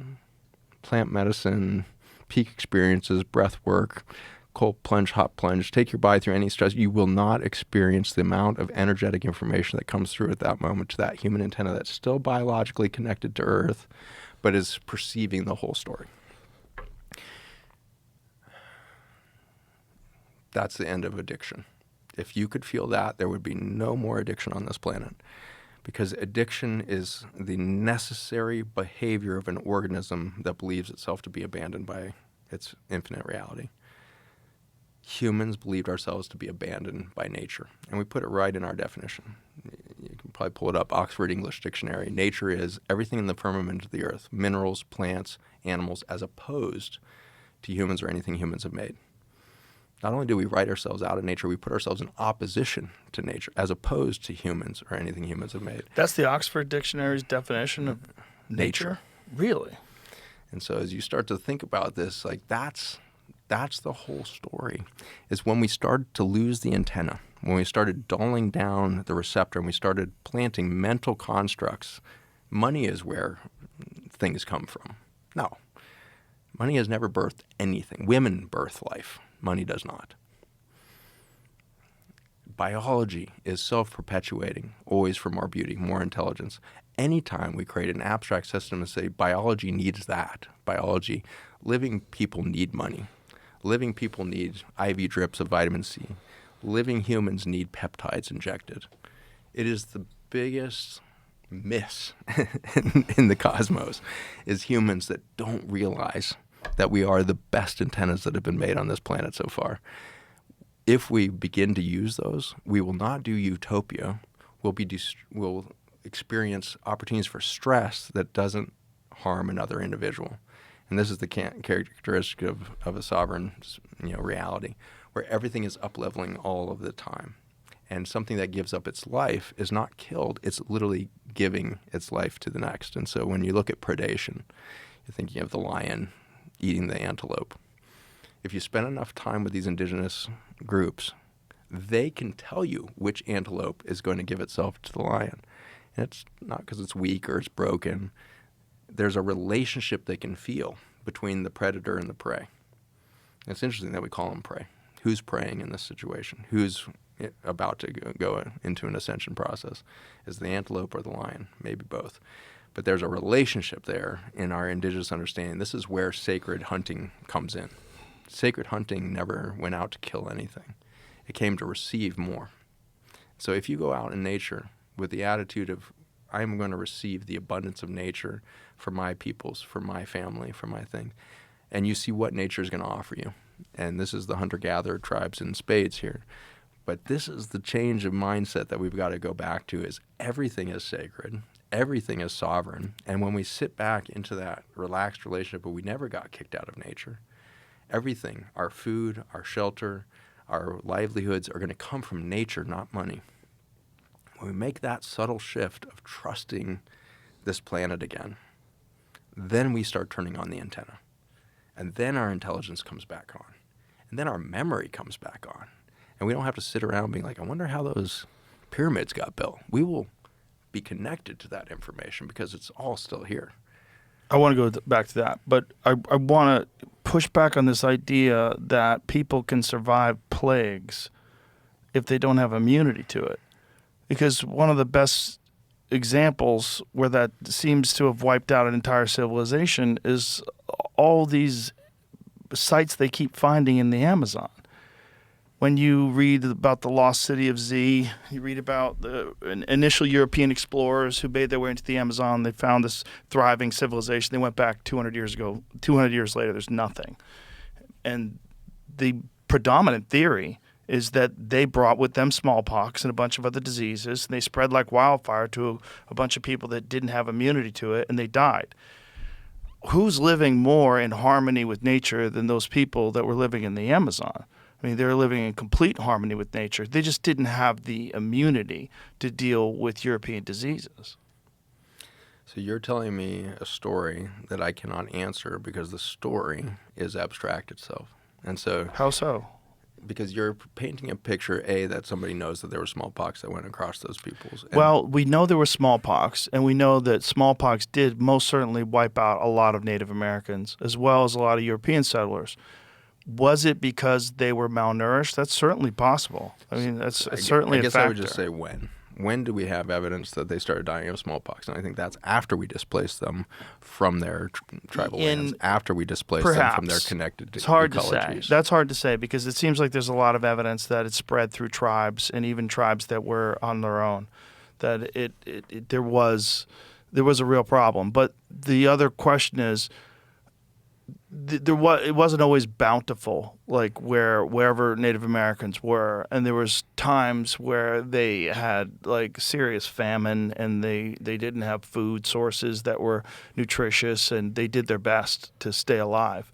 It wasn't always like, look at all the deer and all the fish, and we have fruits and vegetables everywhere. We're fine. No, there was certainly times where these nomadic people ran into a bad situation. And if you introduce a new disease, a novel disease that they don't have an immunity to during that time, that could most certainly wipe them out, despite the fact that they're living in nature. They don't have the resources that's required to keep a biological system perfectly functioning and healthy. They're struggling. They're barely getting by. I could totally see how people like that, we like to think that everybody that lived in North America before the Europeans came had it nailed. They lived perfectly. Well, no. Tribal hunter-gatherer people that are nomadic, like sometimes you run into a bad place. Sometimes you're in an area that has no game. That's just how it goes. You have a bunch of mouths to feed, and things go wrong. And if they're in that kind of a situation and they catch smallpox, they're going to be compromised. Their immune system will be compromised. Completely makes sense. And there was widespread contact with these diseases that came from these Europeans who also weren't very healthy and came over here on boats. That's got to be fucking terrible for you. You're on a boat for 3 months. What kind of food are you eating? And then you get here and you're spreading all your junk to all these other people that have no idea what that is. I think you're on the button of it. And so it was less about the condition of people that were native to this land. It was more about the divorce of the people that were incoming from nature.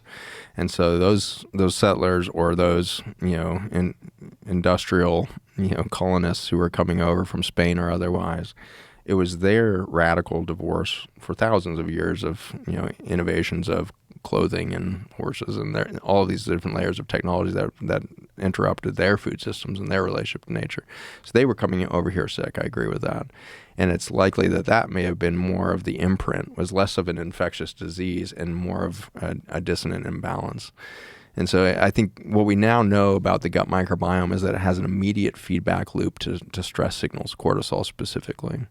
And so if you're a Spanish colonial army that shows up with weapons that have never been seen before, and you've got this marauding belief that you're separate from nature, and so you need to go steal as much as possible because you don't have enough. And so that's the downstream of the abandonment disorder of humanity, is scarcity mentality, which then breeds empire rise and fall and colonialism and ownership models and all of this.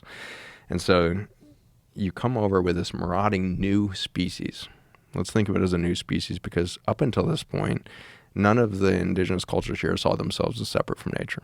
All of their 40,000 years of traditional practice where we are integrated in nature. We are an element between the cosmos and the earth. We sit in this fine little beautiful zone between heaven and earth, and this is human. This is the experience of being an antenna that's connected to this cosmos, connected to planet Earth. And a great example of that is Aztec architecture that literally mirrors the cosmos. Mirrors the cosmos, as did the Egyptians. Mm-hmm. And so all of them were building these pyramids in 13-degree angles, just like Orion's belt.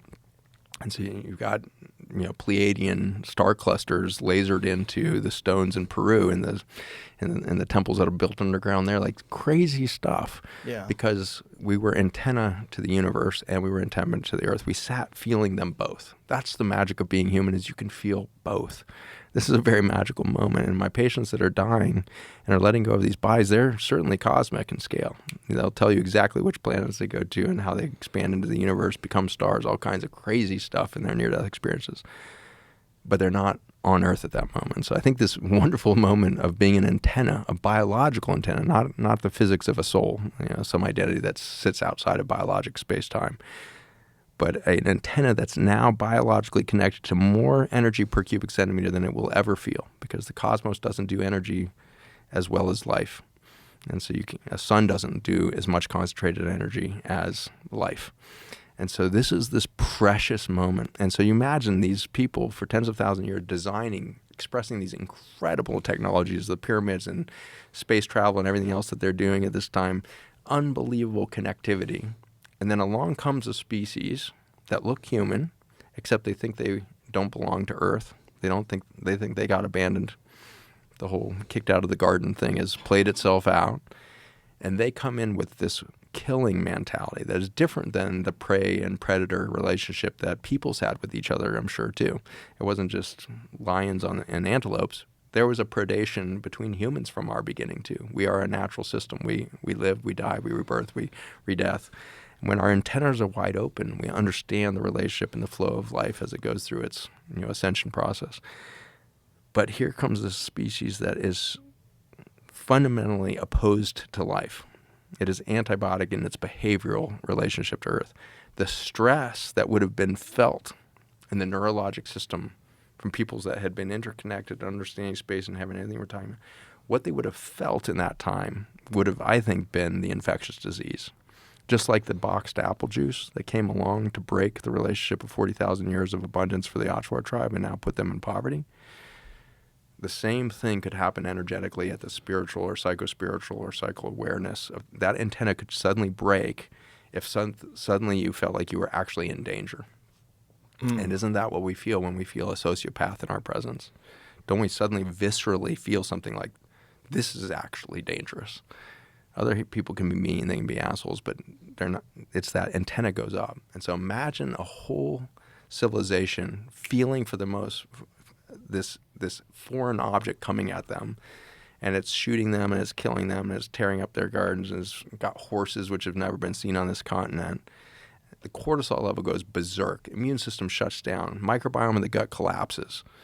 And suddenly they are experiencing diseases of the West, not because the pathogens were bad, not because some element of nature suddenly leapt across the ocean and attacked them, but because they went out of relationship. The antenna shut down. They lost the context of an interconnected biosis relationship with heaven and earth. I think that's where we start to really see honestly what was happening at that time. It was fear that was bringing it. Was guilt, shame of being kicked out of nature. It was energetic signals that were breaking the informational stream, the field of connectivity that humans were probably suspended into that time. But even before the Europeans arrived, the Aztecs were doing horrific shit to each other. Like in the consecration of the temple of, is it Tenochtitlan? Mm-hmm. Where they killed a Spanish chronicler named Diaz said that they killed as many as 80,000 people over 4 days. They sacrificed them. Like this is not like a balanced living with nature civilization we're talking about, the Aztecs. They were doing some wild shit, man. They had survived much longer than the Europeans had. I understand that, but they had survived by enslaving people and ritually sacrificing them. So that's your European story. But okay, that's a European seeing a system and projecting its belief of its own broken relationship with nature and everything else. But do you think that they had a harmonious connection with nature by sacrificing slaves? I can't defend that because I wasn't there to experience it, but I'll tell you a different story that might make you question it. Please do. Because for me to tell you what the Aztecs were, that's a bullshit story. Well, how can I we can't know? tell you, but in my own lived experience with tribes in that exact area, when I spend time with them, my antenna goes wide. I start to sense this bigger reality. Uh-huh. And if you look deeper at the stories of the Aztecs, so one of the classic things that they did human sacrifice in was their sports. And so they had a game that looked a lot like some combination of soccer and basketball. And so they had a little tiny ball that they could strike with any part of their body except their hands. So they couldn't throw. The Mayans did that, right? Yeah. And so the Mayans have this sport, and they've got this tiny little hoop way up on the wall of the playing field, which were huge. They're like, as big as your lacrosse field or something like this. And so they got these huge fields in the middle of these pyramidic, structures of stone, and way up on the wall of one of these would be this tiny little hoop that was hardly bigger than the ball itself. And you had to like bump it with your shoulder or kick it through that little hoop. The games would last for days. It was kind of like your, some version of your British sports that go on and on. But at any rate, the winner would be then taken to the front, and the captain of the team would be beheaded. Yeah, not a lot of incentive.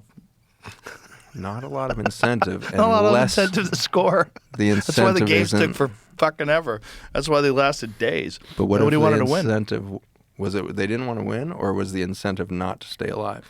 Well, the kings weren't cutting their own heads off if someone won, right? They were cutting the heads off of the guy who was the winner, and probably reluctantly. Because, I mean, we can make all kinds of suppositions. Sure, I mean, but maybe they were looking forward to being sacrificed. It's very possible. I think that's an but interesting human possibility. instincts don't align with that. Human instincts align with people try to avoid death whenever possible. I totally agree that while we're still veiled between the five senses that make us think that things end at I understand, life. but if you're advocating for a world where it's okay to kill 80,000 slaves at the consecration of a temple that you probably didn't build in the first place, because one of the problems with the Aztec temples is they don't claim they built them. They found them. They found them already built, and they literally call them the place where the gods were born. Like some of these incredible structures were built who knows how much longer before the Aztecs were there. They describe it. They don't say they built them. No, they inhabited them, same with Egypt. It was Yeah. built thousands of years before the modern Egyptians showed up. Likely. So The Egypt one is a little more complicated, because there's so much of it and it's so big. It's like it's not that the Aztec one isn't complicated, because it certainly is. So is the Mayan one. I've only been to Mayan pyramids. I've been to Chichen Itza. It was fucking incredible. It's insane. You just try to wrap your head around what this society must have been like. What was it like? At its peak. But that's also the belief, is that these people encountered European diseases as well. That's why they just sort of dropped off and vanished, just like the Amazons. So I think there's a risk of us imprinting our current belief systems on a distant past that we can't remember. Sure. Yeah, I mean, they don't really know what happened to the Mayans. That's where I'll sit There's a with lot it. of guessing. But the prominent theory predominant theory, I think, is disease. And so I don't want to leave people hanging and think that I'm out to, create a new humanity where it's okay to kill 80,000 people. I don't think you're saying I'm that. interested in a situation where the concept of killing goes away. The concept of death becomes reverent. The concept of death no longer is seen as an endpoint. The concept of death becomes an evolution, not an endpoint. This is what all indigenous people, you spend some time in Nepal, go to Tibet, their whole culture is in reverence to death. Well, they have those Tibetan sky funerals. Sky funerals. Those are wild. And people are horrified by that. But I was like, as long as you knew that, like, they didn't have to get that HBO autopsy guy to exhume your body because your husband killed you or whatever it is, as long as you know that you died in a normal, natural way, isn't that kind of better to let the vultures eat you? It's kind of what you're supposed to be. You're supposed to cycle back into nature.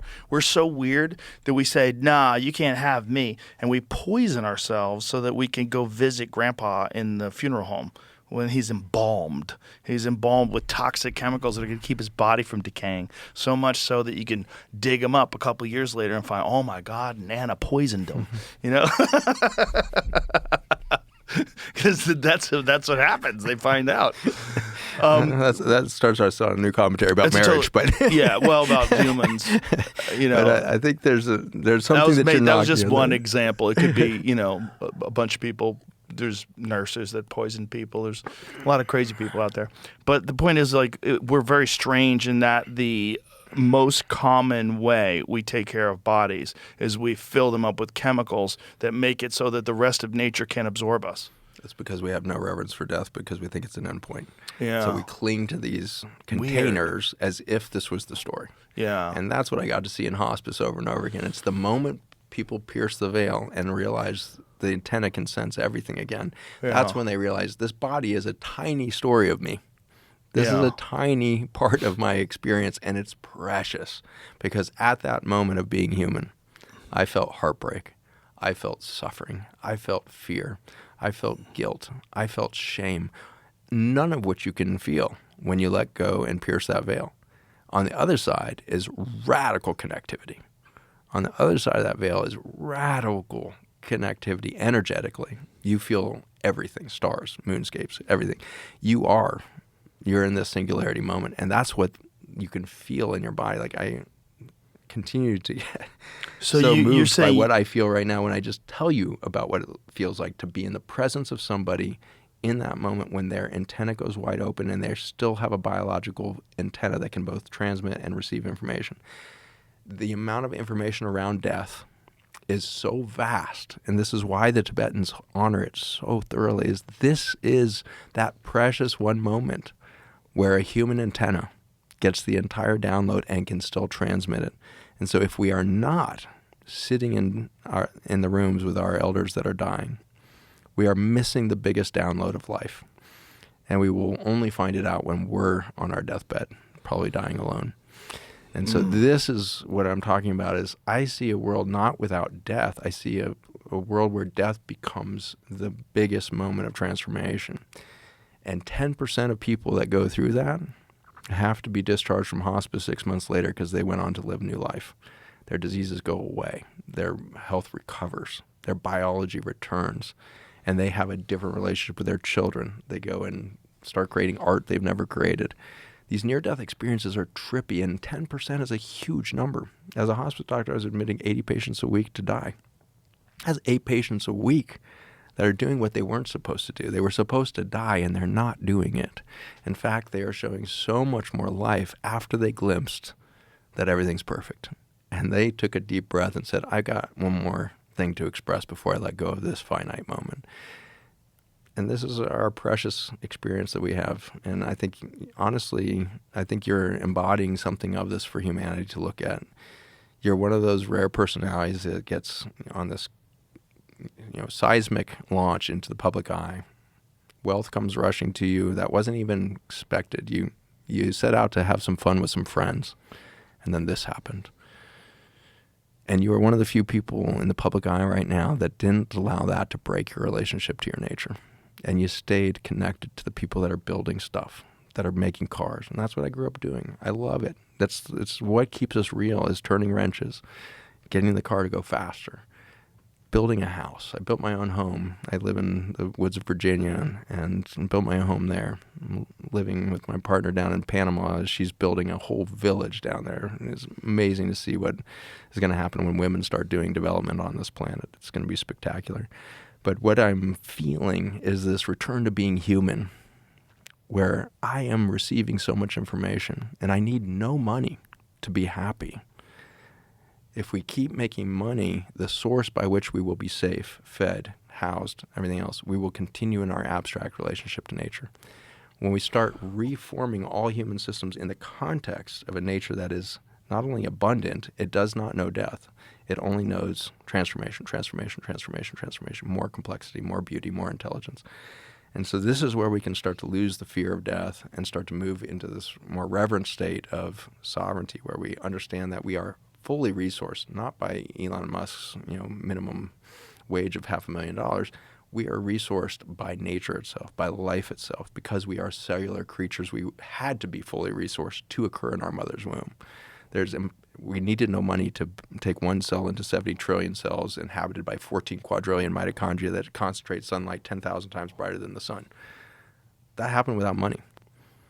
This all sounds great, but how do you get the money to get a saw to cut the wood to make your house? Why did the money have to enter it? The tree how did is you get there. the saw? Did you make the saw? Yeah. Okay. Isn't What kind of that saw where do it you have? begins? Do you have a circular saw? Do you have one of those nice, those nice ones, sawzalls? Why would we need money for that either? Well, someone's got to build it. So someone's got to make a factory. So someone's got to make the internal engine that spins that wheel 1,000 times a minute or whatever it is. And so all you're talking about is a concentration of energy. Right, but someone's got to put the resources in to do that. They have to source the steel. What if it was nature that put the resources in instead of the Fed? So the Fed's printing fake money.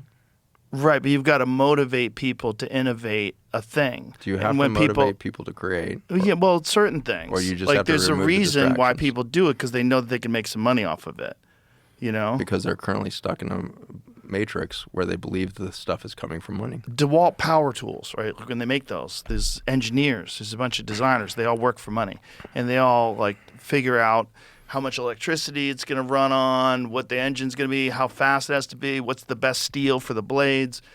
There's money involved in all that because they have to have a warehouse where they have to build it. They have to pay people to pay their health care, pay their dental. They have to take care of them. Maybe they have a union, okay? So you've got union dues and fees, and there's a bunch of money being exchanged because people want a reason to show up at work to do the work to make these saws, because they're very difficult to make. It takes multiple people. There's a whole chain of different material science people that have to be involved. That's perfect. So you just gave a perfect synopsis of the last 200 years. Yeah. And so the Industrial Revolution. Right, but that's how you make a house. That's how you make this table. People have to work. But we built houses and castles and pyramids that were much grander than any house built today without the money.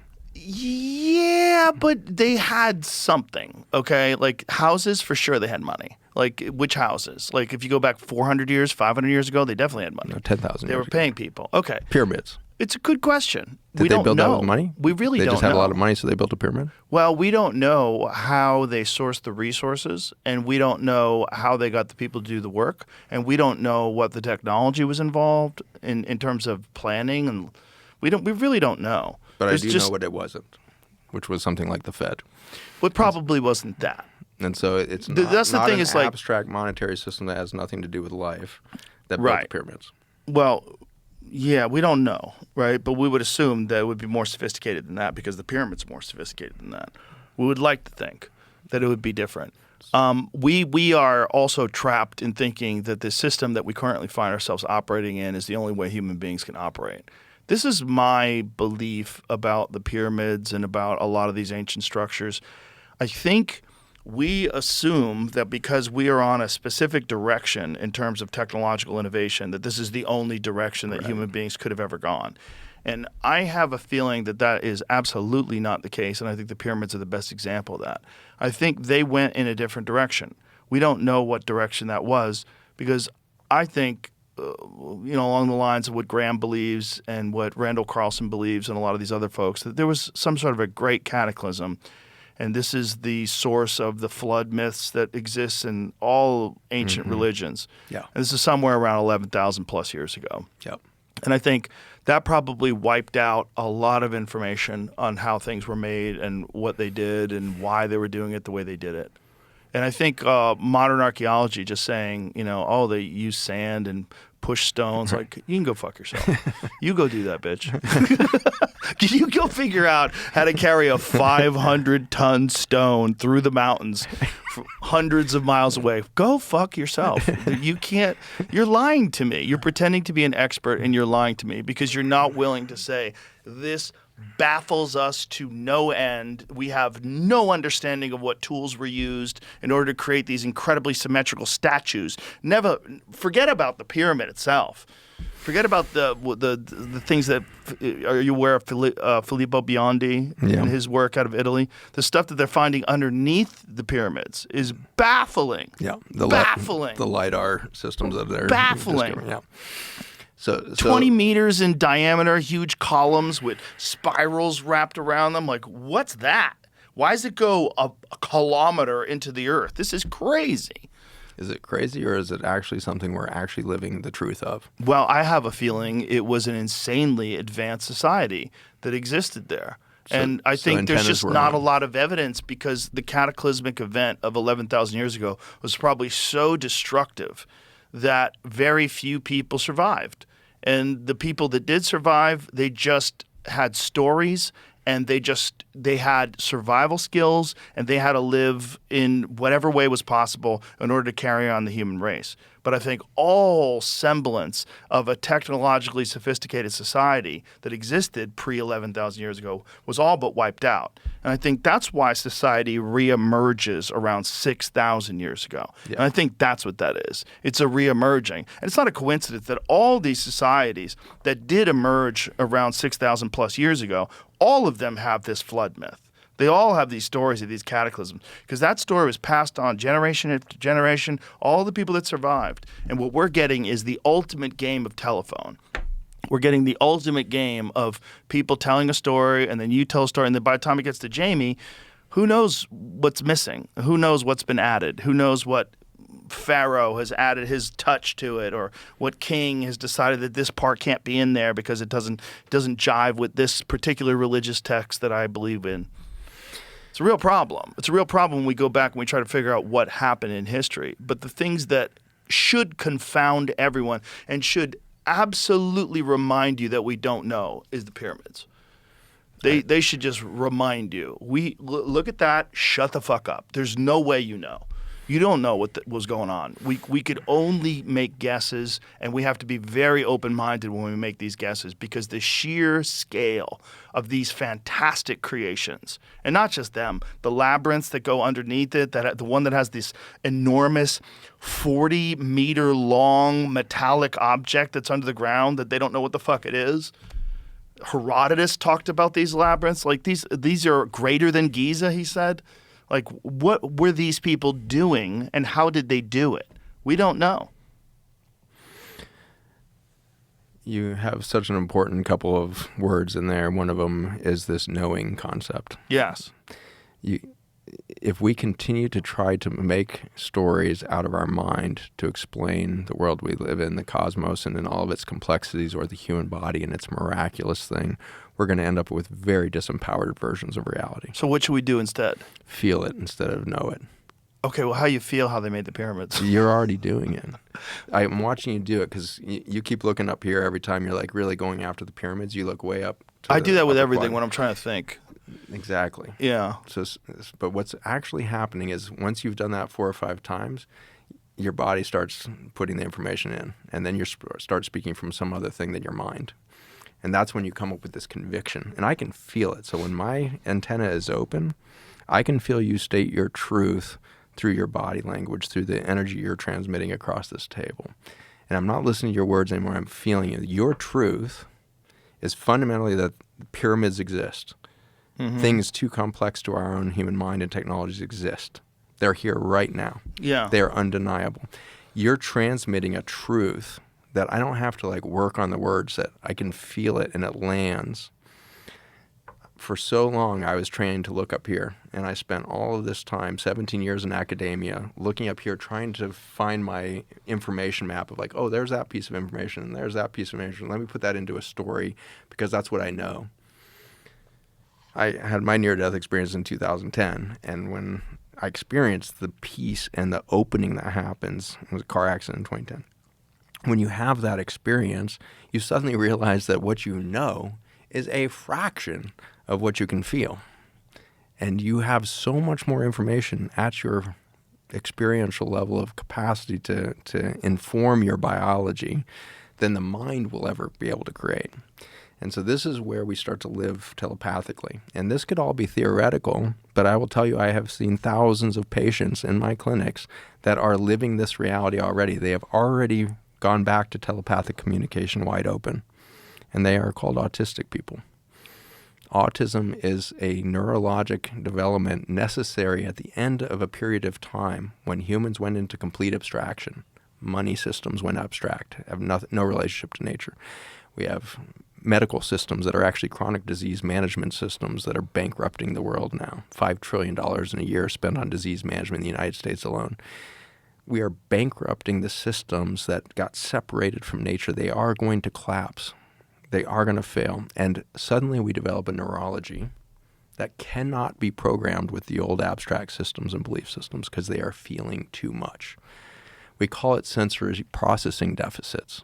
But really what it is a mind that's no longer gated with excuses, with defense mechanisms, with tolerance levels of cognitive dissonance. Is this why, have you seen that there's one young boy who flew over Manhattan in a helicopter, and then he drew the entire skyline like completely accurately, just from his memory?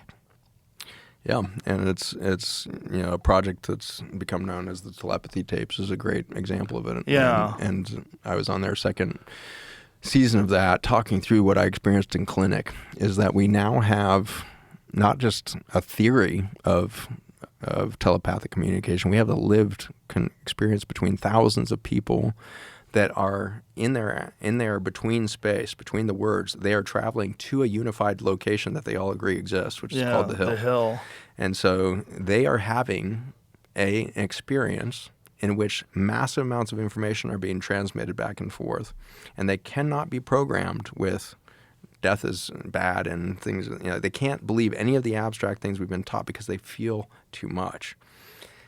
The reason I became so clear on this was total accident in my clinic, which is the only way new ideas come along is complete accidents. Because when we do scientific research, it's way too linear. We see something, we're like, well, if that's happened, then this must be the way it is. Well, if I just saw that, then this must be a way it is.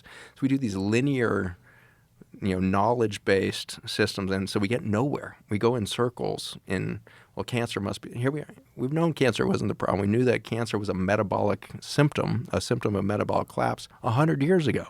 So well defined in medical literature, everything else. Otto Warburg was the guy who broke the whole news in the 1920s. So here we are 100 years later still thinking like cancer's coming out of the woodwork and attacking healthy human bodies. So we go on these linear things.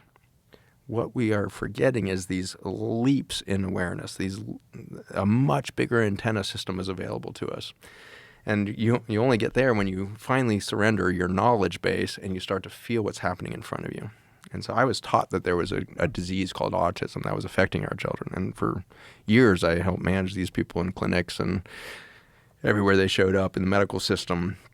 And I saw it as a disease, and my linear mind was always like, I got to fix that. Maybe if I do this, I could fix the human brain. Maybe if we flip this switch, it'll work. Maybe if we put this chemical in their body, we can change their neurochemistry and get them to be able to tolerate a day.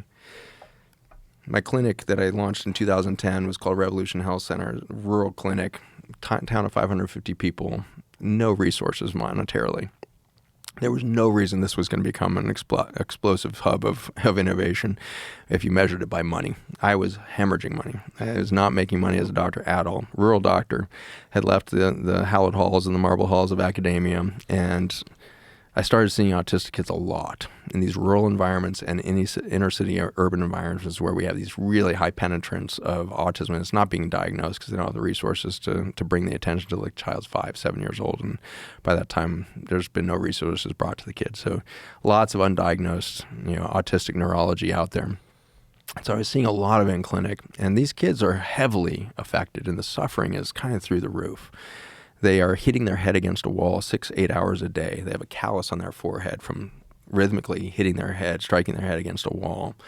Then when they get upset, somebody comes in their environment, stresses them, they start smearing feces and blood on the walls. It is, from parenting aspect, the most horrific hell you can possibly live in, the amount of suffering being expressed.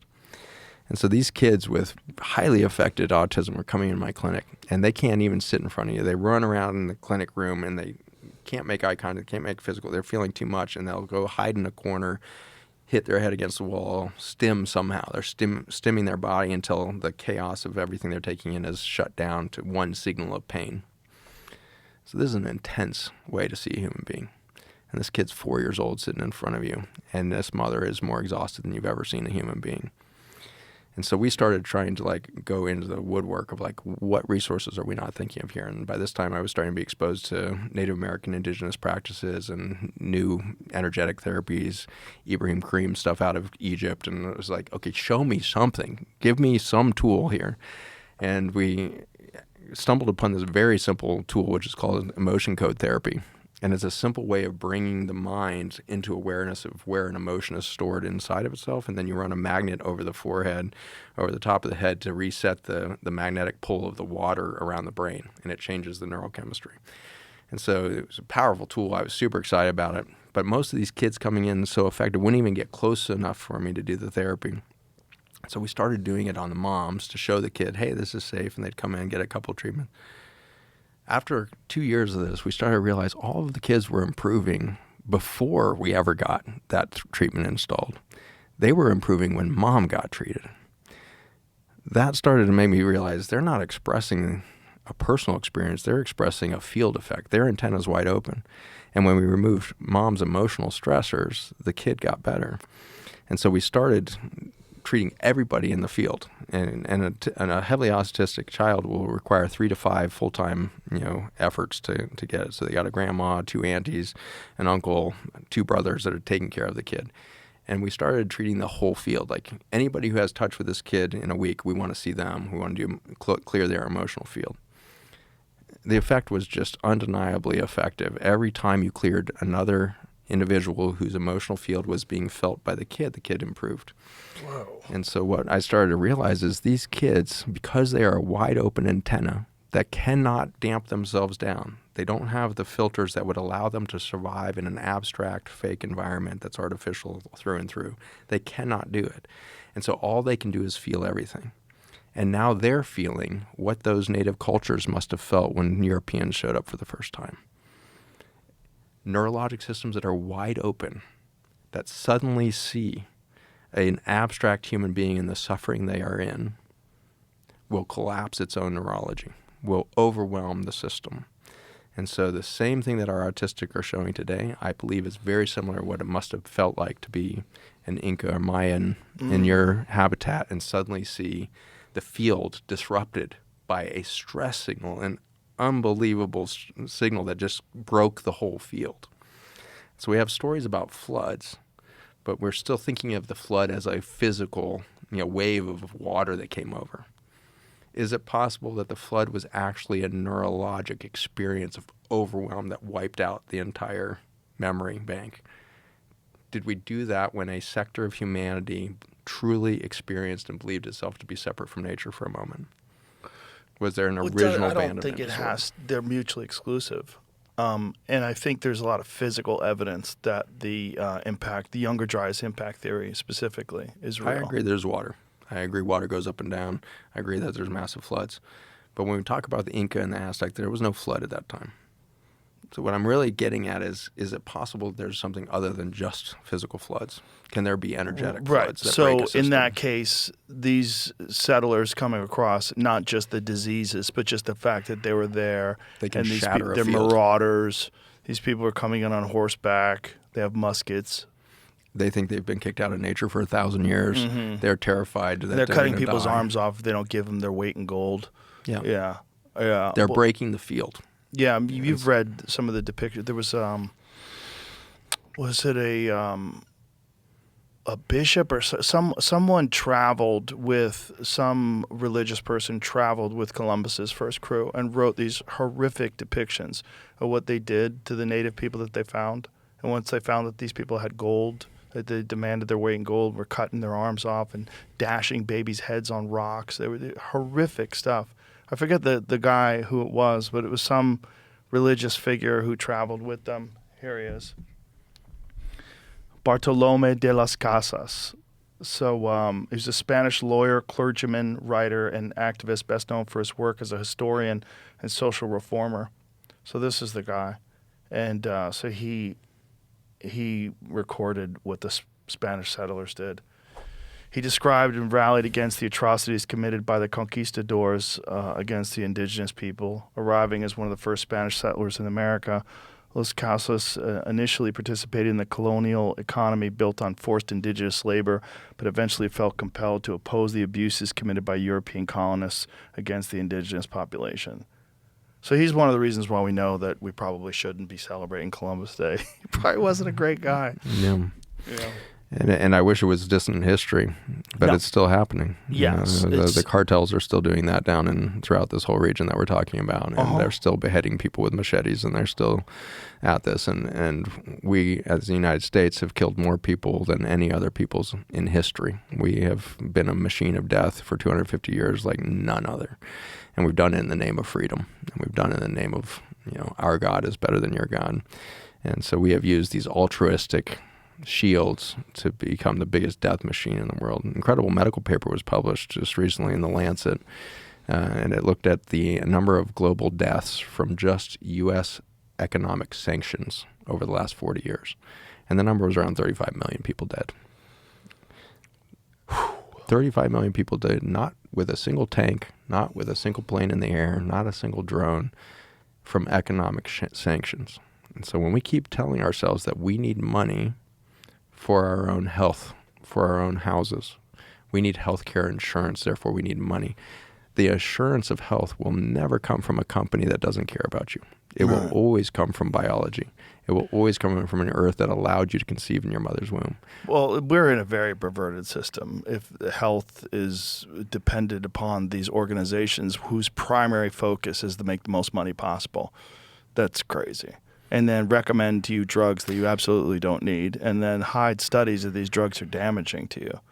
It's crazy unless you think that everything comes from money, and then it makes sense. Yeah, well, it makes sense that, it's the old adage, money is the root of all evil. That's when did that get written? Who wrote that? What quote's that from? I know that quote so well, I have no idea who wrote it. Do you have any idea? That's the oldest adage in politics. I wonder who's credited with that. They probably stole it from somebody else. Does it say? The Bible, The Bible. There you go. New Testament, Ah, Timothy 1:6-10. wow. There you go. So that would have been Aramaic. Yeah. So Timothy was speaking Aramaic. So Wow. Aramaic was a critical language that has been forgotten in our Christian world of New Testament, Old Testaments, but most of it is written or spoken in Aramaic, not Hebrew or not Well, that's Greek. the Dead Sea Scrolls. It's all in Aramaic. All in Aramaic. The Dead Sea Scrolls are bananas. And if you look at the language of Aramaic, then we're getting a layer or two back from abstraction where there's actually shape to those that are actually transmitting information. There's something about looking at that written language as well that's really compelling. Your antenna's up. Yeah, especially like old languages. There's something about like old Hindu.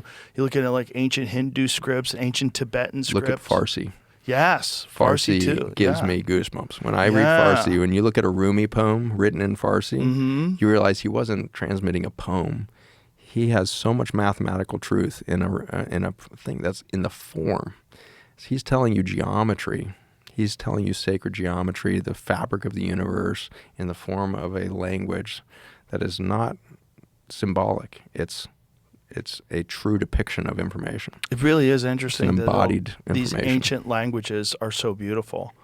Ancient Hebrew is another one. It's beautiful. You look at it, you're like, this is wild to look at, you know? And then when you find out that ancient Hebrew, they didn't have numbers, so the letters doubled as numbers. And so there was actually numerical value in words that were missing.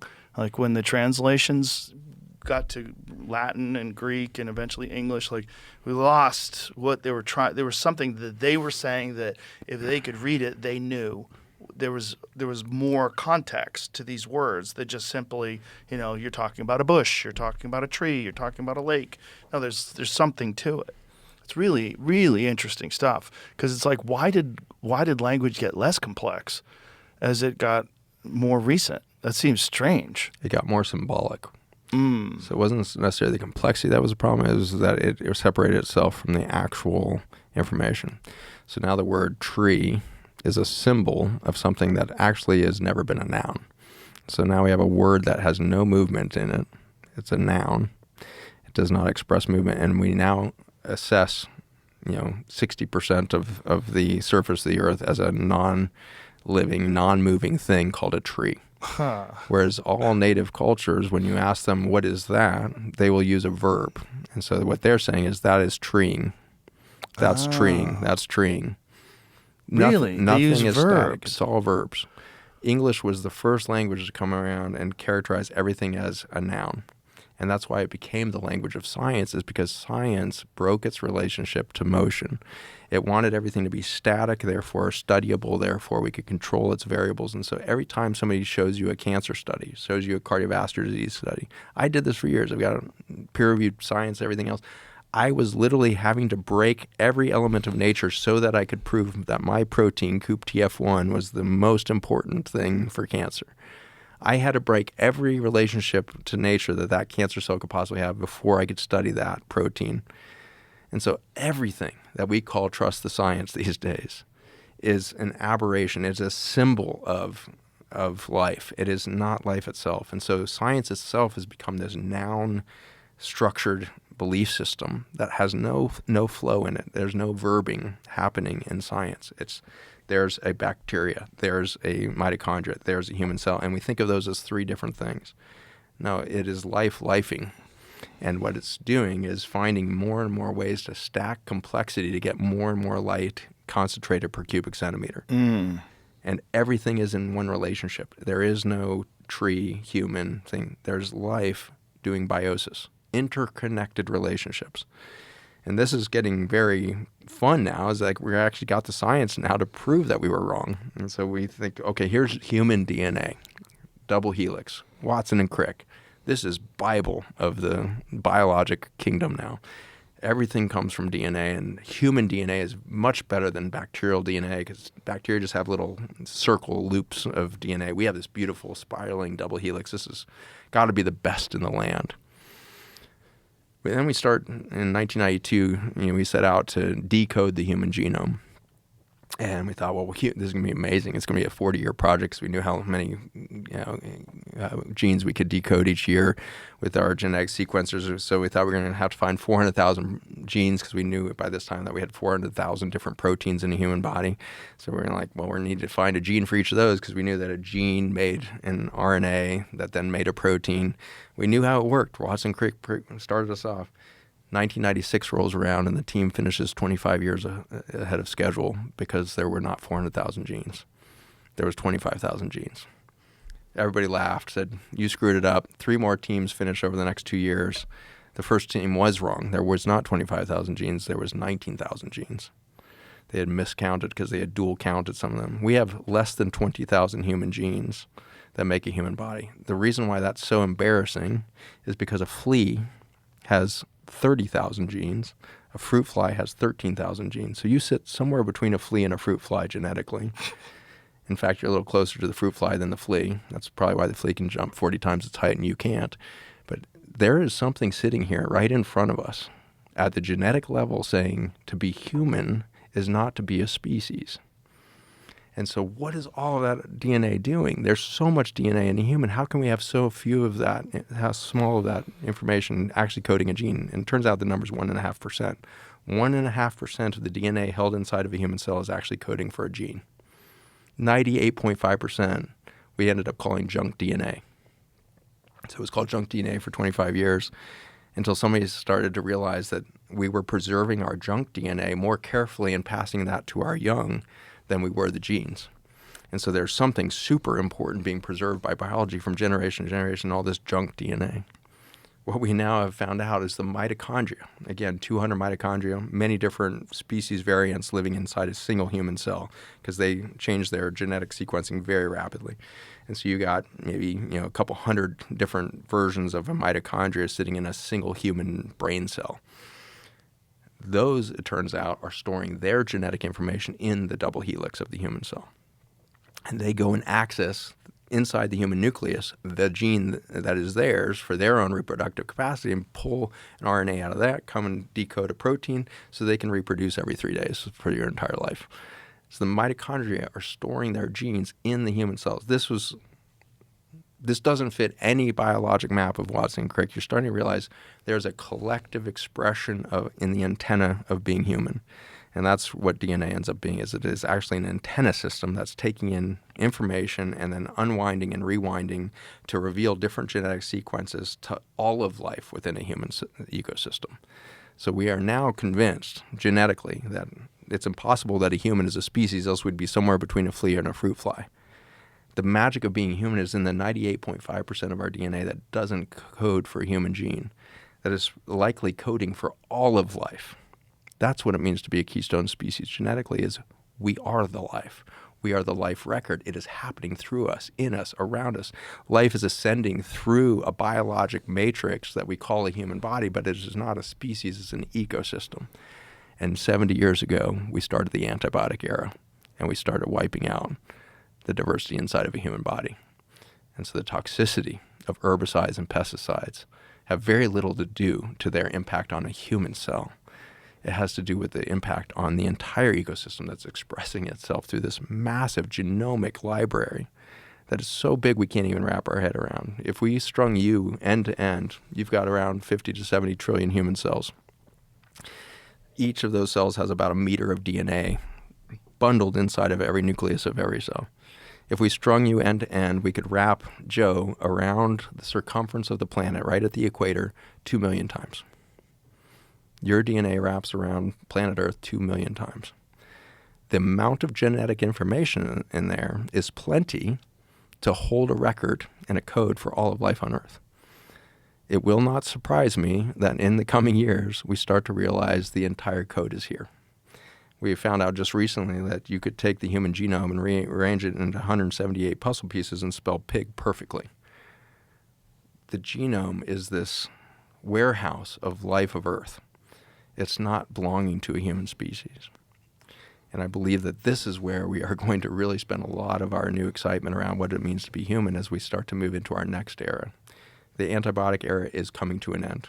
It's crippled our biology and our fertility to a point where we cannot continue it. Well, how do we move past it? We become biologic again. We're going to end the chemical antibiotic era, and we're move into the biological renaissance. You talked a couple times about this moment of remembering, like the renaissance that we can all point to, sudden explosion in math, science, art, massive, it doesn't make any sense what was happening 50 years before the Renaissance and then the Renaissance and what would happen the next 200 years. It was a parametric explosion of creativity, of human capacity, human mind capacity, creativity, everything. What does it coincide with? A remembrance. The antenna opened up.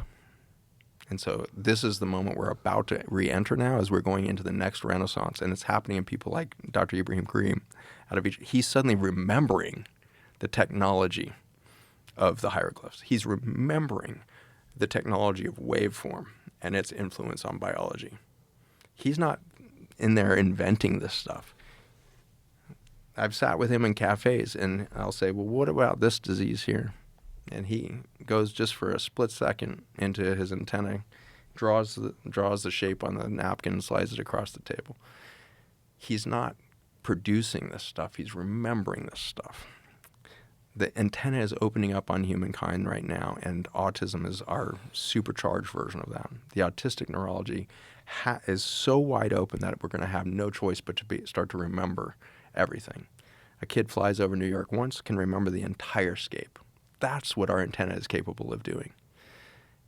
Autistic children are not abnormally genius. They are minds that are unfiltered and bodies that are still in the context of nature. They have not separated. When I sit with an indigenous elder in Africa, the Khoi people, the Khoi have been around for 300,000 years. They have an unbroken oral history for 100,000 years, with the exception of that blank point, 11,000 to 7,000 years ago. And so they also suffered the amnesia. But 100,000 years of an oral tradition is spectacular. It's twice as long as anything else on the planet. Aboriginal, 40,000. Native Americans, 40,000. Deep Peru, 30,000. 100,000 years of uninterrupted information. You sit with one of these elders, and they have all of the experiential traits that the autistic community has. They can go to the hill. They can communicate telepathically with the forest system. They can tell you what the panther is saying. They can tell you what the moon cycle is saying, not because they've studied it, because they're literally just listening to the information. They're receiving the information.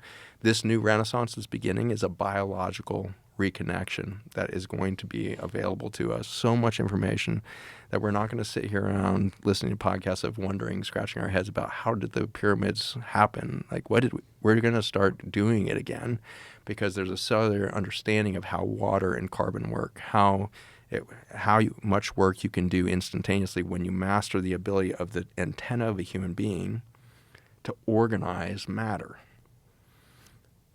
The pyramids were not built, they were organized, if that makes sense. I believe that when you feel what's happening inside a pyramid, this was all an energetic expression. This is a frequency wavelength expression of something that was energetically probably already here. It's an emergent reality that is made by biology when it feels the whole field. Right, but how? How do they put it together? So the people that are remembering this, that are starting to feel what is this, they did it through mind. They did it literally through transmitting information into the natural materials. And so they would cut with their mind, with frequency as a transmitter, to cut the stones, to organize stones, to move anti-gravity and everything else. And you're bringing this to everybody's attention all the time. These UAPs and everything else that are rushing around here, gravity only exists in one plane of reality here. And so there's anti-gravity experiences that are the process of waves interrupting the relationship between two bodies. That's gravity. So gravity is the distance plus the mass, or the mass squared plus the distance or multiplied by the distance between the two bodies there. And so you need two bodies in a relationship to create the phenomenon of gravity. Not surprisingly, you can put a waveform between those two that interrupt that relationship. And so when you start to think this way, then UAPs and your pyramids all start to make sense. Like, we're so Newtonian in our current belief systems. We've forgotten how to believe in quantum physics because we became so committed to the mechanical reality that Newton offered us. Newton said, this happens, therefore this happens. Everything is action and reaction, action, reaction. Maybe, or everything is creation. Is the right relationship between action and reaction actually polarity instead of one thing reacting to the other? What do you think is fueling this current renaissance? I think it's us getting to the breaking point of human neurology. We can no longer sustain the stories. It took so much energy for us to all believe the stories together. Everything you've ever talked about on this podcast is pushing you. I don't even know if you know you're doing this. You are pushing the human neurology to its breaking point with every podcast. You are challenging the human mind to stretch past its capacity to keep the old stories alive. You're breaking minds. That's why we love you. I have a great affection for all people who do this, and you're one of these people doing this. You are a breaker of false things. And you have an incredible device that you use all the time, which is curiosity. It just won't let you sit still. You're too fucking curious. I love this about you, because this is why I was excited to come to your podcast, not so I could talk about anything, so I could feel you. I wanted to feel what this feels like, because this has to be one of the most freaking curious motherfuckers on the planet. What a gift to sit in front of a curious human being. There's nothing that feels better to a human neurology than sensing the other. The impregnation that Dr. Ibrahim Karim mentioned there, that field effect of two fields that come into presence together and impregnate the other one. It's your curiosity that's got everybody paying attention. We love it because you're not here to tell us you know everything. In fact, you keep challenging us that we don't know anything. You've said it 5 times on this, but we don't know. That feels so good to a neurology. We don't know. Well, I also think many people are curious, and they also want to hear from other people that are curious as well, because we live in this weird world where we've been deceived into thinking that people have short attention spans.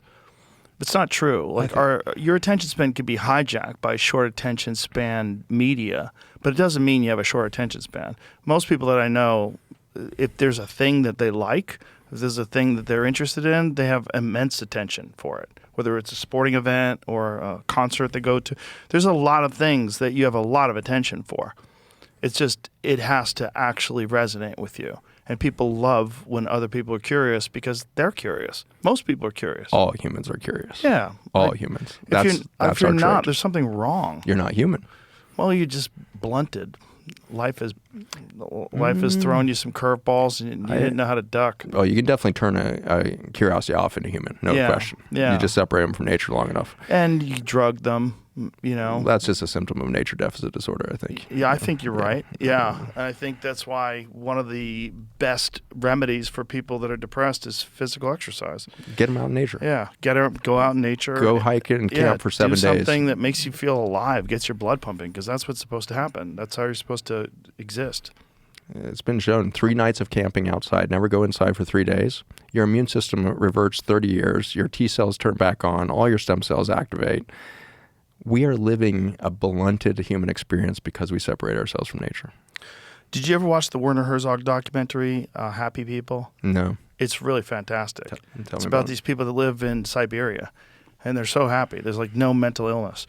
And it's called Happy People, Life in the Taiga. So it's all these people that are off the Taiga River, and these people live a subsistence lifestyle. They hunt and they fish, and that's all they do. They ride around on snowmobiles. They build cabins. They live with their dogs. Sounds like my life. Yeah, it's quite fascinating because these people don't have any mental illness. They're all happy. They're all laughing. They get together, they drink, and they have parties, and they eat food together, and they're laughing, and then they go about their work, and then they exist completely embedded in nature. They are nature. They're a part of it. And I would offer they're not working at all. They're Right. creating. They're living. They're creating. They're living. Zach, this was awesome. This was really fascinating. We got to do this again. Can I show you a picture of how we got here? Oh yeah, show me a picture of how we got here. All right, I want to go to that next slide because it's going to orient us to like what's actually happening to humankind right now. Okay. And so we have established clearly that nature's the context of a connected, interconnected life. And so can you go back one slide? Oh yeah, that one will work. Yeah, sorry, go ahead and that one. And so this is looking at the effect of glyphosate on ATP, which is energy production per cubic centimeter. And so this is looking at that. And this is vehicle meaning control. And so you're producing about 1,600 picomoles per milligram of ATP. These are the mitochondria turning carbon chains of carbohydrates and fatty acids back into light energy. And so you've got this massive energy potential, and then within 30 minutes of introduction to just 1 part per million of glyphosate, which is a common amount that you would see in a lot of your chemical farmed food systems, we've seen this all the way down to 10 parts per billion, which is 1,000 times smaller quantity here. And so at these levels, though, you see a sudden collapse of the ATP production.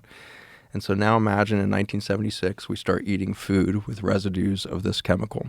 And suddenly we shut down light per cubic centimeter for the first time in human history, more effectively than ever probably. And so I'm going to show you on a population scale of billions of people what happens when you start to undermine the light per cubic centimeter. And so you start at obesity in the 1980s, 4 years after introduction of this chemical to our food system. From there, you end up seeing the collapse of the metabolism that we call diabetes. Diabetes is a condition that stems from the obesity in the liver. Obesity is not because you're eating too many calories, it's because the calories can no longer be burned at the mitochondrial level, which is where they should be ending up. So obesity happens when you're eating 2,000, 3,000 calories a day and can only burn 1,500 calories a day because your mitochondria have been poisoned by an antibiotic that's killing the bacteria in the soil, just as they're killing the bacteria inside your cells, which are mitochondria. And so as we started seeing these increasing levels of glyphosate heading through the system, you end up with diabetes within a few years because fat stored in the liver, which is where everything gets redirected to if it can't burn in the cell, will ultimately give you insulin resistance. As you get insulin resistance, the insulin cannot get the carbohydrates into the cell anyways, and so now you're starving twice. You can't burn it at the mitochondrial level, and you can't get the sugar there. By the 1990s, we started to develop widespread allergies. The most energy-demanding system in the body is the immune system. As the immune system started to fail in its metabolic capacity, relationships started to fail. And we suddenly started to develop a reactive relationship to the foods we were eating. Wheat in 1992 starts causing a massive allergy to gluten. And the gliadin compound in there interacts with glyphosate to synergistically fracture this metabolic capacity. We don't have gluten sensitivity. We have a metabolic collapse that's called glyphosate poisoning. I'll show you the peer-reviewed science we published from that. Within a couple of years of allergy, which is basically overwhelm of the immune system to your environment, you ultimately end up with autoimmune disease. This is where your body no longer can sense what's outside and what's inside, and your body becomes the enemy. So autoimmune disease is a steady destruction of your own body by your own immune system that can't tell it's you. You've lost cellular identity. Within a couple of years of that, we developed neurologic conditions, ADHD and autism in our children, Alzheimer's and Parkinson's in our adults, as well as MS, ALS, and all the other neurologic degenerative conditions in the middle. In a 2-year period, they all went logarithmic. By the early 2000s, we're starting to realize we're in the middle of a cancer epidemic. This is when I was at the University of Virginia developing chemotherapy. And so cancer epidemic launches. Initially, it's really obvious leukemias, lymphomas, all these bone marrow things. And pretty soon, by the late 2000s, it's solid tumors. It's prostate cancer, breast cancer, colon cancer, all of them going logarithmic. And so just this explosion of cancer. And that's not because there was more carcinogens around. It's because there was less life. There was less light per cubic centimeter. So every time we go down this ladder, we're seeing less metabolic capacity, less light per cubic centimeter. By the early 2010s, we see this collapse of fertility around the world. Today, 110 countries around the world are below the fertility rate necessary for replacement, and 110 countries below. The United States is way below, 1.6 instead of 2.1. Infertility goes global. By the early 2010s, endocrine disruption and genomic instability starts to occur. So these are things like methylation defects, and we can no longer detox the body. So we develop stories about Lyme disease and all these conditions of infections, when in fact it's just toxicity that can no longer escape the body because we don't have the repair and detox mechanisms there because the metabolism, the light energy per cubic centimeter is diminishing. Finally, we see the emergence of gender dysregulation happening in the womb. And so this is probably started in pockets around the world a couple decades ago, but by the 2010s, mid-15s, we see this happening regularly. And what's happening here is the biology is staying at neutral. Every fetus ever developed in the womb of a woman starts at neutral, neither male nor female. It starts at neutral, and then around 90 days of embryologic development, it requires an explosion of energy from the mitochondria within it. And it takes that 90 days really not to do anything at the human level, but you're growing the garden. You're growing the microbial garden inside the human to get ready for this massive energy discharge that's going to polarize the biology to become male or female. So to move from neutral to male or neutral to female requires this huge energetic thing that we call puberty. So the first puberty happens at 90 days in the womb. There's another one that happens late phase in utero. And then there's the more typical one you see around 4 or 5 years old, where you start to see differentiation of some of the physical features of boys and girls. And then the classic one around 10 to 13 years old.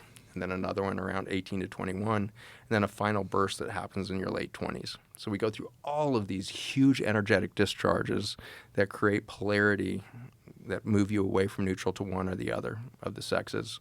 And this isn't like sex as a preference. This is literal neurologic expression. This is the neurology of the deep brain forming the behavioral traits of a human being to become male traits, female traits. If you've ever had 2 kids, I don't know if you got kids, but I've got a daughter and a son. They're both adults now and married and thriving. But when you watch a kid develop, it's unbelievable what's pre-programmed in there. the male traits can appear by the time they're 6 months, 9 months old. They're doing something different than their sister did at that same phase. So there's what we're talking about is this deep programming of the biology as it goes away from center. By the time we had this much glyphosate in the system, so this whole cascade from 1976 to 2020, you're looking at this yellow line that's traveling up there. That's the amount of glyphosate sprayed into our global environment. Today we spray 3 billion to 4 billion pounds of glyphosate into our global soils. 3 billion pounds of anything is disgusting, but this is an unbelievable amount of antibiotic. That much antibiotic has reduced the metabolic life force of our planet and our species to the point where we have a chronic disease explosion by the 1990s, and infertility collapse of the species, and then gender dysregulation. So this is how a species goes extinct, is it loses its metabolic capacity to concentrate light energy. Light per cubic centimeter is how life occurs. Biosis is the interconnected relationships that make life possible.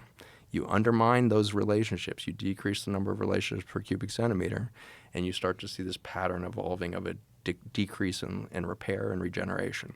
And so your rate of repair versus your rate of injury suddenly goes out of whack. And a previous rate of injury of eating bread, gluten has a slight impact on your gut behavior, slight decrease there, and you lose fidelity, and the whole thing starts to degrade.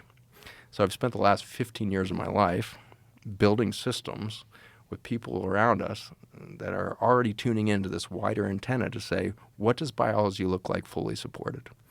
So we've created these online programs called Journey, which is journeying humanity back into natural systems to fully support not only the biology and the way it repairs and regenerates, but fully open up the antenna to remember what we were supposed to be doing here, to remember what it feels like to be between heaven and earth, to be floating in this cosmic stew of curiosity, creativity, productivity. That's what's going to make humans humans again. It's when we allow our children to become between again and start to stop being programmed into machine-like behavior and start to open up their antenna.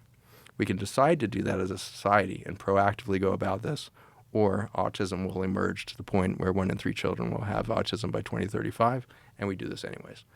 We are going to develop a neurology to escape our mechanical history, our anti-nature, antibiotic nature is going to come to an end because bodies are always going to win. Nature's always going to reinvent herself out of whatever stressor is pushing on her right that moment.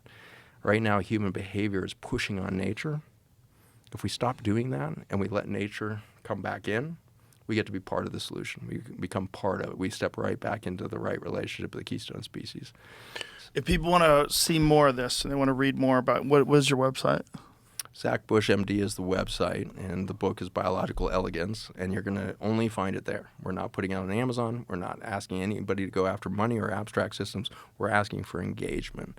I don't want followers. I want builders. I want creators. I want the co-creators that are going to come build this new world with us. This is my excitement and passion. I think you're doing a great job pushing us there. Well, thank you. And I know you're going to get a lot of people that check this out now. I'm very excited. It was a fun conversation. Let's definitely do another one. I look forward to it. All right. Thank you very much.